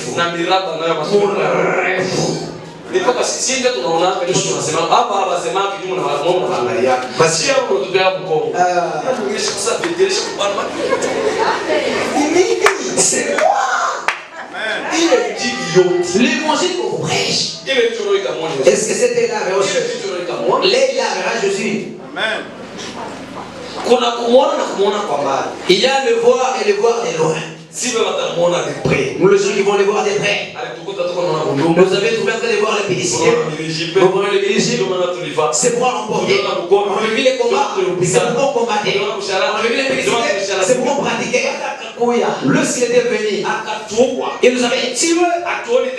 On ne voyait plus les sœurs là. C'est pour nous sommes à l'aise. Amen. Amen. Frère. Ici, tu n'as pas pour reposer, tu n'as pas la femme dans la maison. Frère. Parce que le monde entier nous suit. Je devrais te citer. Lui aussi, tu n'as pas pour reposer. Tu es toi-même. Les draps est très bien. Les choses ne peuvent même pas entrer dans ta tête. Des amis qui dorment avec des femmes dans la maison là-bas. Ce sont les gens qui supportent, ils sont nombreux qui supportent. Lorsque tu es libre, toi dans la réalité, tu entres sur Facebook. On est entré dans la prédication. Tu entres dans les films et les pornos. On ne demande même pas. Ils ont déjà été allés. Qui est déjà entré sur Facebook? Comment on suit la prédication? Ils ont déjà été appelés. Les autres sont sur le point d'attaque. Si des jeunes lait, ils vont commencer déjà. Tu vois les péchés dans les âmes. Les péchés. On ne peut les donner avec. Combien de la connexion? Tu es là seulement. Amen. Tu es là aussi là. L'enfant de 12 ans. Il me disait moi, papa je veux répondre. Les publicités me dépassent. 12 ans. Enfant, pas 12 ans. Sa maman qui s'est vanté la colère. L'enfant qui était pique. Est-ce que tu connais les publicités? Il dit oui. Tu es déjà passé avec les hommes. Il dit pas avec les hommes, mais un esprit, je pratique. Tu pratiques comment? Moi-même. Toi-même comment? Tu avais commencé comment à connaître? Il dit la télé. Je suis le film de Merlin. L'autre jour, le thème qui sera, voilà, savoir. Je parlerai à cause du savoir. Le savoir, Savoir vivre, savoir faire, les autres manquent les travaux ici à cause du savoir dire. Tu vois, les gens après le culte, là, c'est salut, il n'est même pas là. Maman fulani alipata problem. Ndio wapo kwa wanishi moyo yake. Toi, tu n'as vu pas de frère comment? Parce que vous ne pouvez pas les savoir vivre. Comment trouver le travail? Et il y a une personne que Dieu avait amenée pour qu'on puisse te marier. Ta façon va signifier ta petite soeur ou bien ton petit frère. Amen. Amen. Chaque œil verra Jésus. C'est là où il y a mon problème. La Bible dit, Proverbe chapitre 22. mais ça est sur la Et l'un qui voit, c'est c'est l'Éternel qui l'a fait l'un et l'autre. ni wa milele alifanya mmoja na mwingine. Qui a fait l'un qui voit? Nani alifanya licho lenye kuona? C'est l'Éternel. Ni wa milele. L'un qui verra le Seigneur, Licho litakao muona Bwana. c'est l'un fait par le Seigneur. Ni licho lililotengenezwa na wa milele. Il a dit au millénaire à l'Éternel. L'œil de l'Éternel avait fait. C'est l'œil qui verra le jour de l'avènement du Seigneur.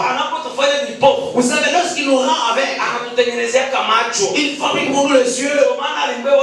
C'est pourquoi il avait pris l'aveugle. Il avait gracé sur lui. L'autre avait gracé sur la bouche. Parce que c'est lui qui fabrique les yeux. Les yeux, c'est la vision. La personne qui voit, il voit les ciels. Il ne marche plus dans les ténèbres. La personne qui marche dans les ténèbres, c'est une personne qui est aveugle. Sortir dans l'église, aller calomnier. Sortir dans l'église, aller voler.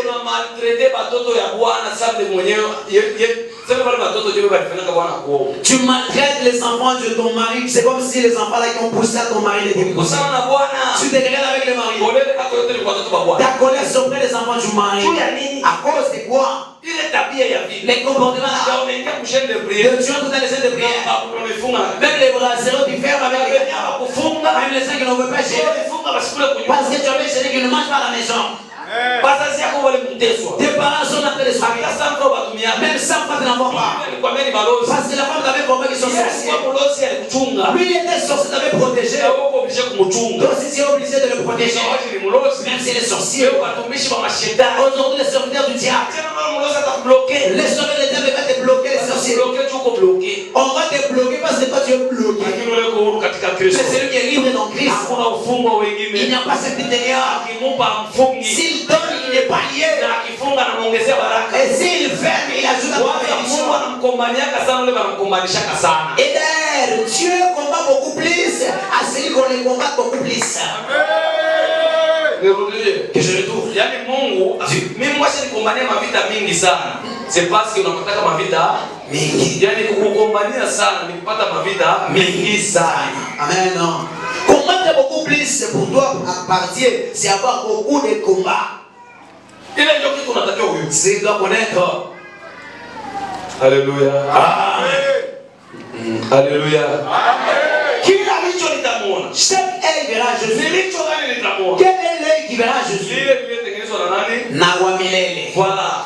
Wa milele alikuja kutengeneza macho yetu. L'Éternel est venu fabriquer, arranger nos yeux. Alitengeneza kwa njia ya kumwamini Yesu. Il a arrangé par la foi de croire en Jésus. Yesu ndio udongo wanaforme na macho sisi. C'est Jésus qui est la terre conforme nos yeux. Walio ndani ya Yesu. Les gens qui sont dans Jésus, Hawaoni tena dhambi. ils ne voient plus le péché. Hawaoni tena mivalio Ils ne mbaya. voient plus les mauvais Hawaoni habillements. tena mameshi. Ils ne voient plus les linges. Wala Ils makiaji. ne voient plus le maquillage. Acha kuona na tiri. Ils voient les marques. Tutaenda mbinguni. Que nous irons au ciel Na macho yetu. avec nos yeux, avec nos soucis, avec nos cheveux. Tutaongeza kingine juu ya Nous nini? avons ajouté encore d'autres Mahitaji messages. contre na tiri juu ya nini? Des usages contre la vie. Pour quelle cause? Sasa kivukuto na vile vimameshona vimeanza kumwasha. Avec la chaleur et de mèche, regarde comme ça chatouille. Ona vile kumpunition. Regarde comme elle est dans la punition. Beba nimesuka nikamodele kaivi. Et comme on avait, Il faut kutembea kwa kitu kiko hivi. elle va commencer à marcher comme ça.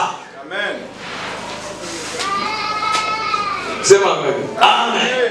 Sema amen. Amen. Mungu alikuumba na formation kwa ya bien. Dieu t'avait créé avec ta formation. Vya kuona. Les choses de voir. Akaenda kuona vya kwa Angleterre. Elle est allée voir les choses de l'Angleterre. Anakuja kuvileta Mkongo. Elle est venue amener ça dans le Kuona mama anakosa vendera au mazel. Tu vois une maman comme un vétéran devant ses bébés. Amen. Pam, pam, pam, pam, pam. Après tu vas être ba cheval, après tu vas être ba vétéran. On ne sait pas les avec les chevaux bien les vétérans de masse. Sasa kifaa tena na ministry. C'est porte maintenant le ministre. Inofio desha kupandaka kuyulu. Maintenant les mollets se montent pour ça gonfler. Ndio frère kama unasikia hata unaona kani? Je ne sais pas frère, comme si qu'est-ce que vous voyez? Amen. Ile iko désolé nini? Ce qui te trouble c'est quoi? ungali unaona. Parce que tu vois encore. Kila hiyo unatanicheka banani. Ça, on va se moquer. Maisha ya wokovu ni maisha ya upekee. La vie du Seigneur est individuelle. Unatakiwa kwenda pale pale mwingine atabakia. Tu dois aller là où l'autre restera. Sasa ukifuata tabia yule atabakia, hautaenda. Si tu suis les comportements de celui qui va rester, tu vas pas aussi. Wakati wa kuangalia nafsi yako. Ça, c'est dans le vérifier ton âme. Wakati wa kuchunga macho C'est yako. dans les garder des yeux. Macho sioneone. Que les yeux puissent voir des Haina choses. nataka kuona corona. C'est pas le temps de voir corona. Nataka kuona kashi. C'est pas le temps de voir les Hii ni cachets. taa ya kuona zambi. C'est le temps de voir le péché. Kia kiwango kia bantu watu kutembea mashindano mu mwili. Qui est arrivé dans l'animation que les gens doivent commencer à marcher avec des piqûres. Kama zambi Si le péché, tukiwahi kuikalamkia si nous précipitons de cette manière à cause du péché, ameshaitenda on ne peut pas les commettre. zambi na kuwa giza. Le péché est ténébreux. Tenda kwa zambi ni kuiona. Et pratiquer les péchés, c'est pas ce que tu veux Biblia voir. inasema Biblia hii kwa ule ambaye wewe kuona, À celui qui voit, ule mwenye kuona. celui qui voit, Useme amen amen. dites un peu amen. Kwa ule mwenye kuona. À celui qui voit, Biblia inasema nini? la Bible dit quoi? Kama mtu yuko naona, Si une personne voit, asitembee tena katika giza. il ne marche plus dans les ténèbres. Atembee tena katika giza. Il ne marche plus dans les ténèbres. Biblia inasema La Bible dit, Matthieu 24:30. dans Matthieu 2:20, Alors le signe du Fils de l'homme Adama dalili za wana wa watu paraîtra dans le ciel. itaonekana mbinguni. Toutes les tribus de la terre Kila kabila yote chini ya dunia se lamenteront itanunua et elles verront na itaona le Fils de l'homme mwana wa watu venant sur les nueux eko nakuja katika wingu, du ciel avec puissance wingu wa mbingu na et uwezo une grande gloire. na utukufu kubwa. Maintenant, Jésus a répété mon Luc 11:34. Jésus a répété dans Luc 11:34, Ton œil licho lako, est la lampe de ton corps. licho lako inakuwa taa ya mwili wako. Lorsque ton œil Wakati licho lako est en bon état, iko mwali nzuri, tout ton corps mwili wako wote est éclairé. inaangaziwa. Lorsque ton œil Lakini wakati licho est lako en mauvais état, iko mwali mbaya, ton corps mwili wako est dans les ténèbres. iko katika giza. Est-ce que vous avez Ça se comprend? licho likiona Mungu zuri, Si l'œil est en bon état, tayari ile licho directement l'œil là itafanya mwili kuwa nuru. fera introduire ton corps dans l'éclairage. Oh, mwili ndio hekalu la Roho Mtakatifu. Or, le corps c'est le temple de Roho Saint-Esprit. Mtakatifu ndio atatufanyaka kusikia sauti ya Mungu. Et c'est le Saint-Esprit qui nous fera écouter la voix de Dieu. Kama iko na mbaya, Si sa voix en mauvais état, tuliongea nani haina munia mbaya. on avait causé avec lui, mais c'est pas par les mauvaises intentions. Wewe kaka haina munia mbaya. Je ne me se prenne pas dans les mauvaises Wewe intentions. upende muoane. Toi, tu n'aimes pas se marier avec lui. Unaendeka mrandevous kwake na nini? Pourquoi tu pars dans tes rendez-vous? Kama macho Si le yeux, ikiona mbaya, les yeux voient en mauvais état, kunaisha. c'est fini. Hata telefone hii. Même le téléphone, Ni kitu kibaya. c'est une mauvaise chose. Mais lakini Mais maintenant, kama macho yako si tes yeux à toi, ndio basi unarudia. c'est là où je retourne. Wewe unaenda tu Tu Facebook. vas sur Facebook, Ni kukumandaka tu. c'est commenter seulement. Mtu akija foto yake. Si une personne poste, Oh, mnaishi. oh, malaika wangu wewe, Mnaishi. malaika, I love you. nakupenda. Mwili wako utakuwa mu. Est-ce que ton corps sera dans Mimi les ténèbres? nenda mu Facebook. Je suis allé sur Facebook, Kuhubiri t'es prêché, cha zambi. et c'est le péché. Nikitia foto. Si je prêche, je Natia na injili pale. c'est pour l'évangile. Dunia inapoenda. Le monde, Mbinguni makao yako. le ciel est ma demeure. Na baraka ni haki yako. Et la bénédiction est mon droit. Ngoja muda wako. J'attends juste mon temps. Kama ile foto inakuatilia tu sikie message. Si tu vois cette photo, ça va t'attirer pour donner le message. Rien que Jésus-Christ mu Facebook. Pas qu'à exclure sur Facebook. Wewe mu Facebook mko nani? Toi, sur Facebook, il y a Mu quoi? YouTube mko nani? Sur YouTube, il y a quoi? Makoma aba streng mwana. Le frère que vous voyez, Mungu ba efeke. il y a les évêques, Kwa sheveke. il y a les archevêques. Mungu wa prophète. Ici, il y a les prophètes. Wewe frère kama Facebook ni pastor. Ce frère sur Facebook, c'est un pasteur. Jilande ni pastor mu Facebook. Généralement, passé un pasteur sur Huyu Facebook. bwana ni prophet mu Facebook. C'est un prophète sur Kwa Facebook. sababu leo atakupata mtu akutabiri utakia watu wangapi leo mtaki. Au moins, on n'avait pas trouvé de personne qui va nous prophétiser combien de temps ils vont venir. Facebook. Mais sur Facebook, Amen. Amen.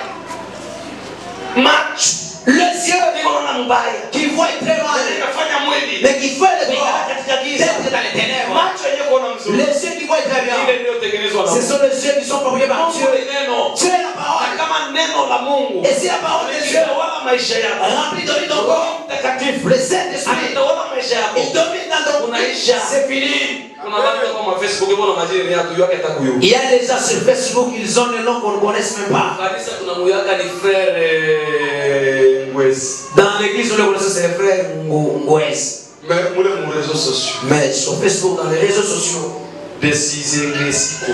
Desizengesiko.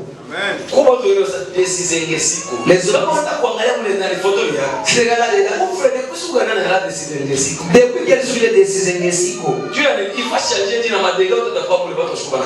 Mais photo na kuchongea. Mais la photo qui t'attire la cité na kuchongea. Amen. Donnez moi le bol. Doucement. Où le frère moi?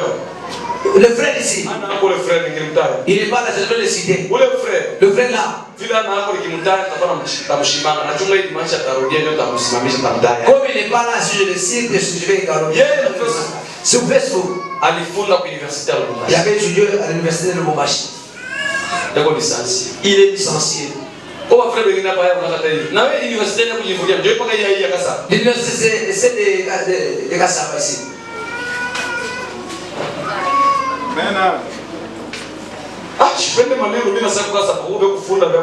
Je sais, je dirais pas le problème parce que je veux des cas. L'université, on a professeur dans l'université, tu vois, les enfants du professeur n'étudient pas là-bas, ils étudient ailleurs. Il n'y a rien, il n'y a aucune chose.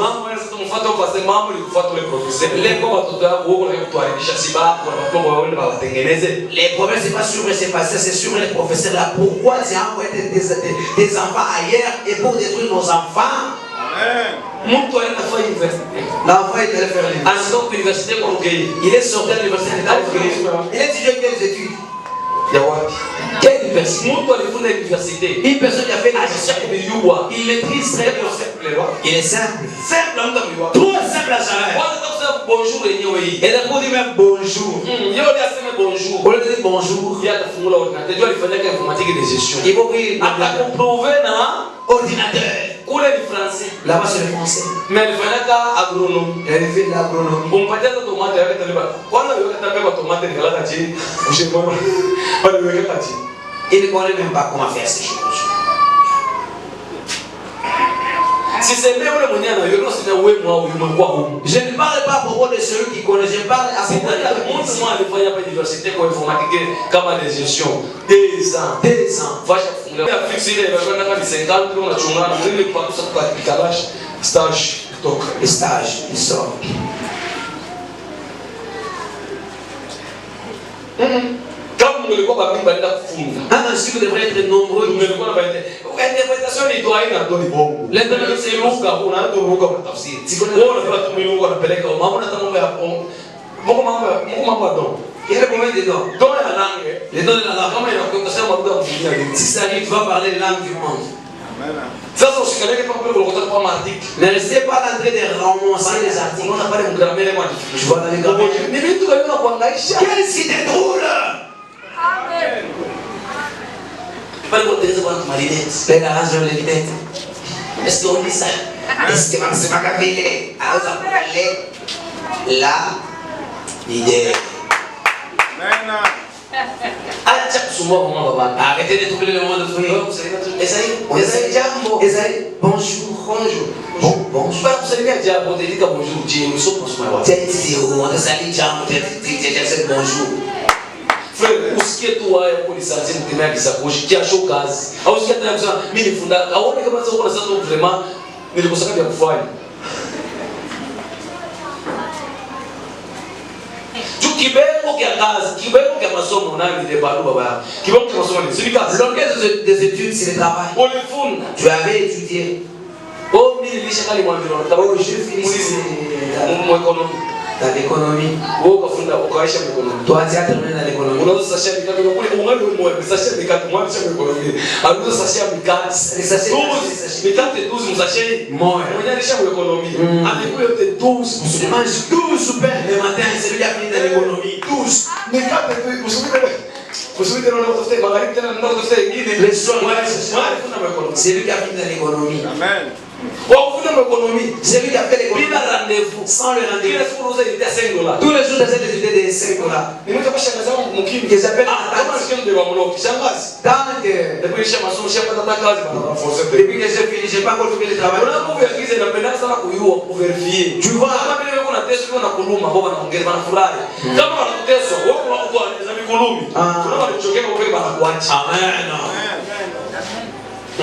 Anatoka message. Il est sorti. Ndio kwa message hapo. C'est là où Na ile sio ndio ndamona. Est-ce que c'était le cas? Non, papa, ndamona.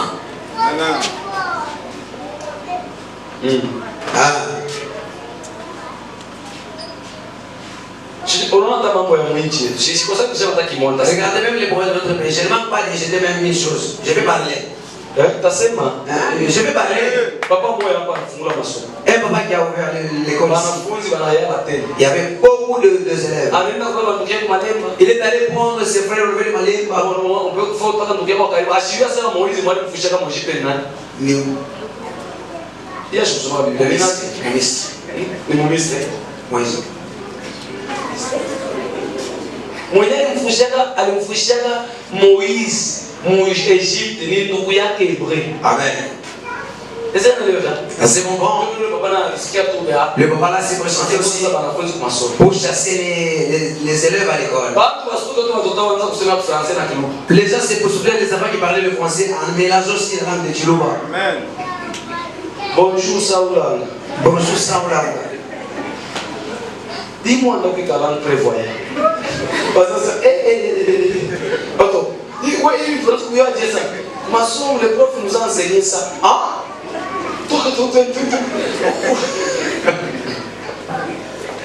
Unaweza ni baba tunaanza kujishie bo kupeleka watoto wetu kule kwa Maria mama wa Mungu utuombee si bakosefu kisha unaweza kumwambia tu mtoto kama nazili tunamwambia hofu na kukini basi kibe kuchikesho uko hata utakembe mbele pale. Ils sont là toujours. Nijue Pourquoi? Peleka tu kule kwa masomo ya kuandika Elohim. Si tu masomo ba Yesu ile kala nipaka ma Elohim. Elohim. Alléluia. Alléluia. Alléluia. École gloire à Jésus-Christ. École.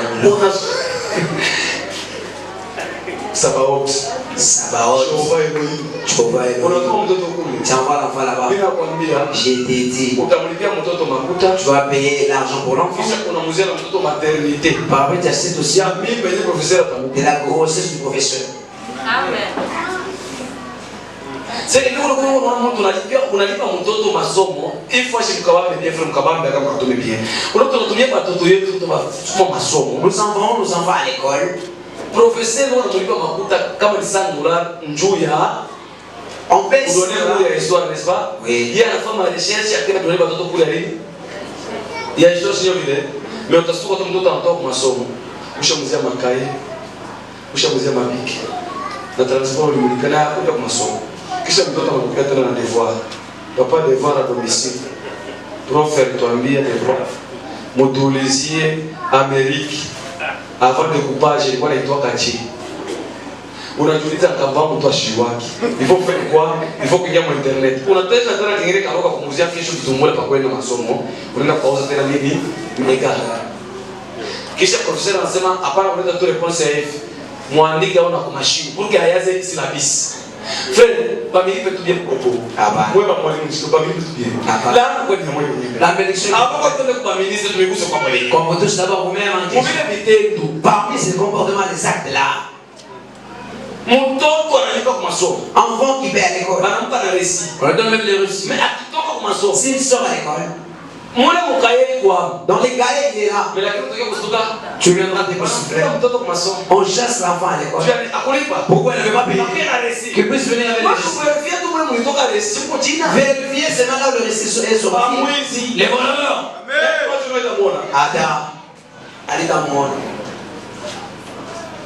Bandoki. Les sorciers. Unaona kile uko napanda ndio unafanya. Ce qu'ils disent, ce que tu vas mentionner.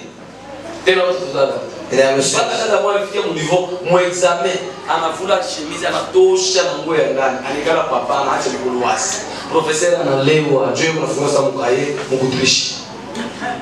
Je ni basi professeur mwambia hata utumike je.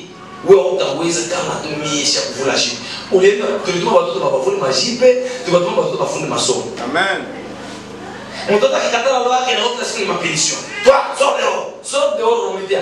Atoke esi tu kwa école privée, ile miza utapata kwa mtu mmoja mwenye mbingu haya au na walo, angalia kipofu. Au angalia nao. Hiyo ni mambo tulisote kwanza kuona, sote kwa kipofu. Kipofu. Hii ni zapa ilianza hapa. Tunasikia tu watu wanaanza ni just vaccine inaingia kwa masomo. Milango siko baadhi wengine ambao haya wana mtoto kesho ni kwa mlango masomo. Leo ndio leo. Kwa watu kisha maisha ni jambo. Frère hakuna mtu mkulia makwapa mwenzake. Hata huyu moya. Mungu la toshika mtu ana respire, anakota hewa yake. Acha watu wapite pepo. Haitakuwa bourgmestre, chef de quartier, au frère unakuwa mwalimu, professeur, jo bantu bote wanakuwa chini. C'est pas ça. Amen. Ule ndio vile ataiona mpaka mimi. Ataiona. Ile ndicho ndio nitaona. Alitaona. Kile kenyewe kuna mivula buti mwa deliverance nini? Pourquoi est-ce qu'on vous déshabille dans le délivrance? C'est pourquoi? Fika kwa makofi la Mungu. Acclamez d'abord qu'il puisse se réveiller. Que cela vient. Délivrance. La délivrance. Kama unaenda kwa mwenye Yesu alikuta mkuona. Si tu pars auprès de celui que Jésus avait Na Yesu alifanya kuwa kipofu. et Jésus n'a pas encore rendu avec. Alléluia. Alléluia. Alléluia. Alléluia. Alléluia. Alléluia. Bible pastor. La femme d'autrui.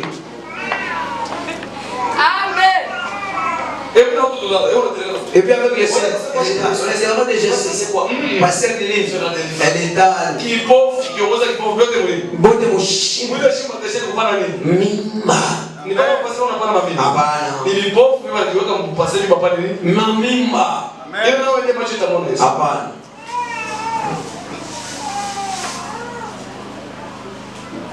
Sasa tufanye hili juu tumoja. Maintenant, qu'est-ce que nous devons faire? Kama leo unakutana kwa vitu vyote vinakuwa leo. Si aujourd'hui tu trouves toutes ces choses-là, C'est parce c'est quoi ça? que Les gens, abapendi kuacha njia zao mbaya. ils n'aiment plus abandonner leur mauvaise Ile voie. macho itamuona. Les yeux qui verront Jésus, Ile macho itengenezwa. ce sont les yeux qui étaient frappés par Dieu. Shadrach kwa kuzaliwa mara ya pili. C'est pourquoi Shadrach, il y a la deuxième naissance. Sisi macho ya kwanza. Ça veut dire dans le premier jour, Uliona Yesu. on voyait Jésus, Alipatia magari. c'est donner des voitures. Muona Yesu. On voyait Jésus, Akupatia amani. il donnait la paix. Bora mu macho hii ya pili tunaita. Or, dans le deuxième yeux qu'il Ndani ya kuzaliwa kwa mara ya pili. dans la deuxième naissance, Tunaona tu mtakatifu. nous voyons la sainteté. Mapenzi ya Mungu. L'amour de Dieu. Akilala njala ni mapenzi Si ya nous Mungu. sommes en famille, c'est l'amour de Dieu. Akikulia ni mapenzi ya Mungu. Seulement, c'est l'amour de Dieu. Akichambulwa ni mapenzi S'il ya est Mungu. insulté, c'est l'amour de Dieu. Akichambulwa ni mapenzi S'il ya n'est Mungu. pas insulté, c'est l'amour de Dieu. Kwa niveau ya kuwa choo. Là, il est dans le niveau d'être chaud. Shetani anatumika. Même s'il est dans le travail. Job anaanza ni Mungu ndio. Je connais que c'est Dieu qui travaille. Sasa nini mbaya itamfikia mtu kama Mungu alitu? Il dit quelle est la mauvaise chose qui va arriver auprès d'une personne s'il n'est pas prêt. Aujourd'hui, il a quitté.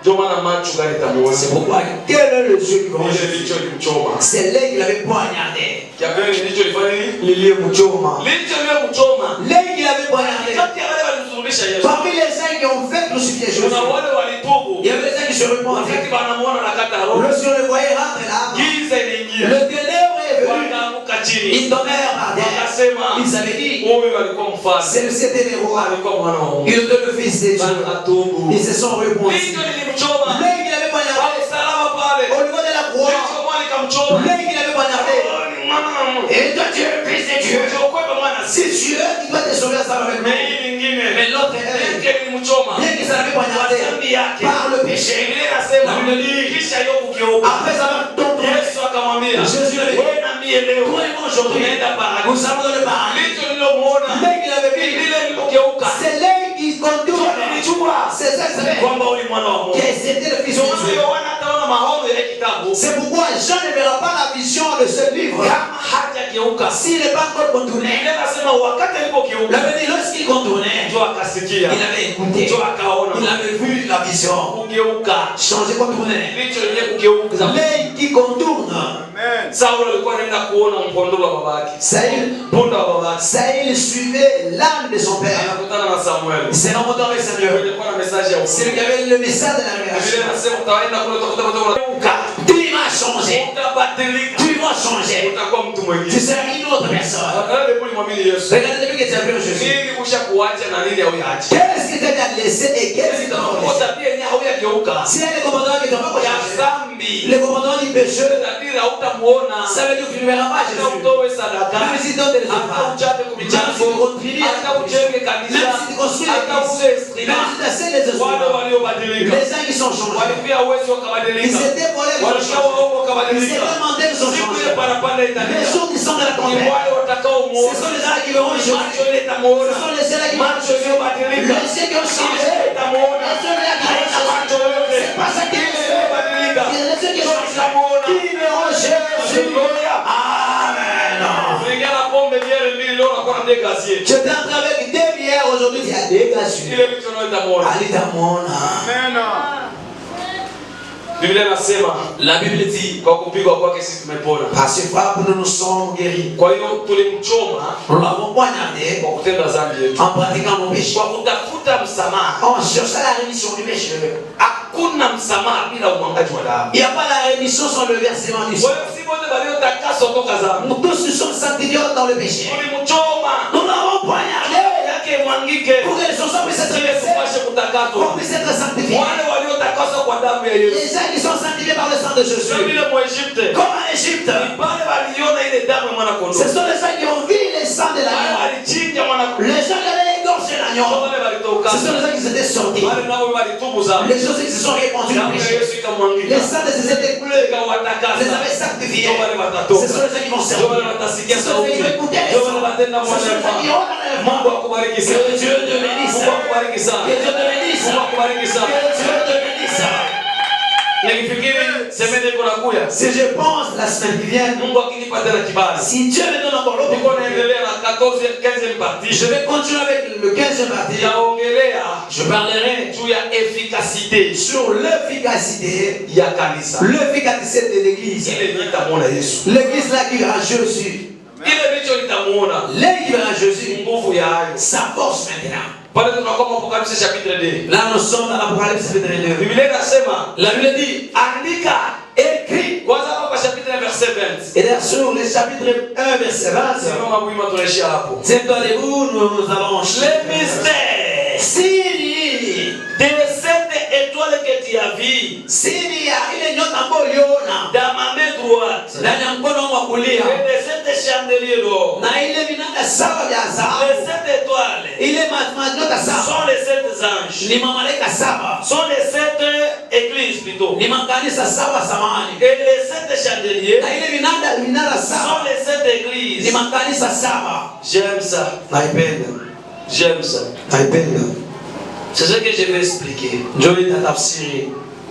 C'est ce que je vais expliquer. Ndio nitasema. Mungu akubariki. Que Dieu te bénisse. Biblia inasema, La Bible dit, Mungu anaketi pa kiti chake cha enzi. Dieu reste sur son trône. Yeye Yesu Kristo. Lui Jésus-Christ. Mwenye macho saba. C'est lui qui a 7 Wewe yeux. mtu mwenye ana macho saba. À celui qui n'a pas 7 yeux, Hawezi kwenda kumuona Yesu. il ne peut jamais aller voir Jésus. Ile macho saba. Les 7 yeux ambao tutaizungumzia. que nous allons parler, Yenye Mungu. que Dieu, Aliona nao kanisa lake. il avait vu avec ça les 7 églises. Tabia saba. C'est les 7 Ile comportements. inapasha kuwa na ile licho. Les 7 caractères que l'un Yenye itamuona Yesu. qui verra Jésus.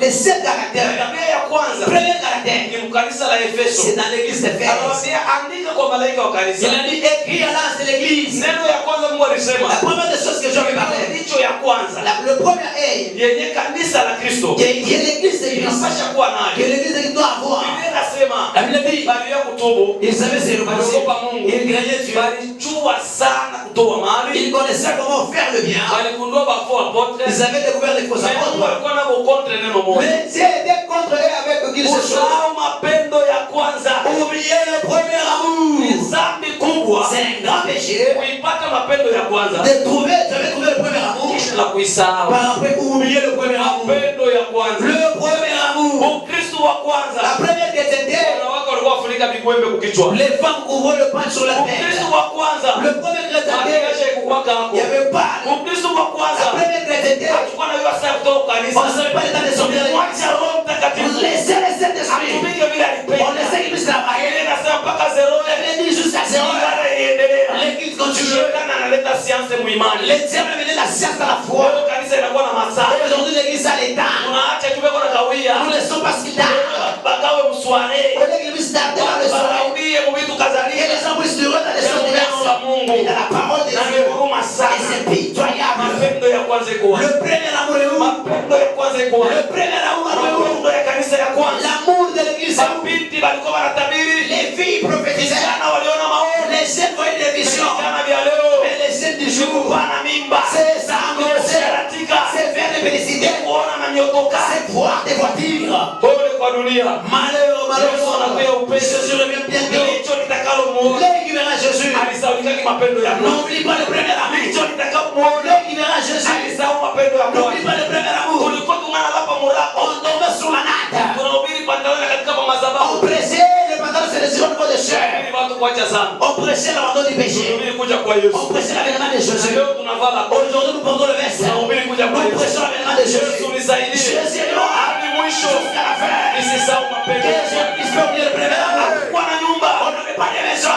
Kulipa nyumba 1500 Même de payer dans la maison de 1500 francs. Francs congolais. ilikosekana. C'est remarqué. Tulihubiri Yesu. On prêchait Jésus. Na utakaso. Et la sanctification. Tunalala chini. On dormait par terre. Tuliomba. On avait prié. Na leo tuna nyumba. Et aujourd'hui nous avons la maison. Tunalala chini. Nous dormons par terre. Tunaomba. Nous prions. Yesu tusaidie. Jésus est de nous. Mapendo ya Le kwanza. premier amour. Iko wapi? Et où? Amen. Ile mapendo ya kwanza. Le premier amour. Ulianza na wewe Jesus. C'est que j'avais commencé avec ça. Ulianza na kutumikia hapo. Tu commençais à servir avec Ulianza na ça. kuimba. Tu commençais à chanter avec. Hapo kwanza ya kuvisiti. On ne venait pas te visiter. Ulikuwa unafiaka wimbo Tu wewe. venais toi-même. Leo unakuwa na marezo. Aujourd'hui, tu es dans le Alifanya. On avait fait. Alisema. Aujourd'hui, Hivi na hivi. ceci c'est là. N'oublie du premier amour. Kusaulika mapendo ya kwanza. Sicho alitamuona. C'était là ne verra pas Jésus. Amen. Mapendo ya kwanza. Le premier amour. Hata kulikuwa watu tano. Même s'il y avait 5 Hata personnes. mtu mmoja. Même une personne. Unakuta pastor ajabu. Tu vas trouver le pasteur. Hebu anafundisha mwewe. Il est en train d'enseigner dans les Na nguvu zote. avec la force. Na watu Tu ngapi? te demandes, il y a combien de gens? Watu tatu. Il y a encore 3 Hapa personnes. tunaanza kwa paka Papa, pili. on a commencé par ça. Mapendo ya Le kwanza. premier amour. Inalitaka matendo ya kwanza. Amen. Le premier amour. Watu wako kwa matendo ya kwanza. Les gens ne les voient pas. Mapendo ya kwanza. Parce que le premier amour Kishapita kwa watu. est déjà passé au Ndio maana temps. mazoea. C'est pourquoi les habitudes, Dhambi kubwa mwa hiyo wakati. le grand péché actuel, Inaleta shetani kuionea kanisa. amène les diables qui dominent le Mungu monde. akusaidie urudie mapendo ya kwanza. Que Dieu t'aide de retourner dans le premier amour. Aaron. Aaron, Kule ilikuwa inapika unachunga fiancé il mkisha. pleuvait, tu attendais le fiancé sur l'arbre. Amen. Nataka mwana kuchelewesha. Même s'il te fait tarder, Unaongea tu sherehe mais prochainement quand même watu kweli kunatumika. il dit chérie, ça se fait que je travaille. Kisha kwanza kuikala mnyumba. Après avoir la femme dans la maison, Mapendo ya kwanza ilikuwa sherehe, mapendo ya leo ni Miriam. dans le premier amour c'était chérie, deuxième amour ici c'est Myriam. Ile kwa mapendo ya kwanza ni mpaka Miriam. Moi, depuis le premier amour c'est toujours Myriam. Yeye na yeye papa Aaron. Elle aussi, papa Aruni. Ilikuwa ni tana. On s'appelait comme Papa ça. Aaron Miriam. Amesha pima kupishaje haiwezekani kupoteza mapendo ya Kwanza. Amen. mama kama unaota mwita mwite ka. Mama sito sio Mama tu asitoke usiite kama mara mbili tu itakuwa ka. N'appelez pas K, il faut passer ça c'est là. K. Na kaka Kiswahili maana yake Mavui. Amen. que Dieu vous bénisse. Basi Mungu awabariki. Merci.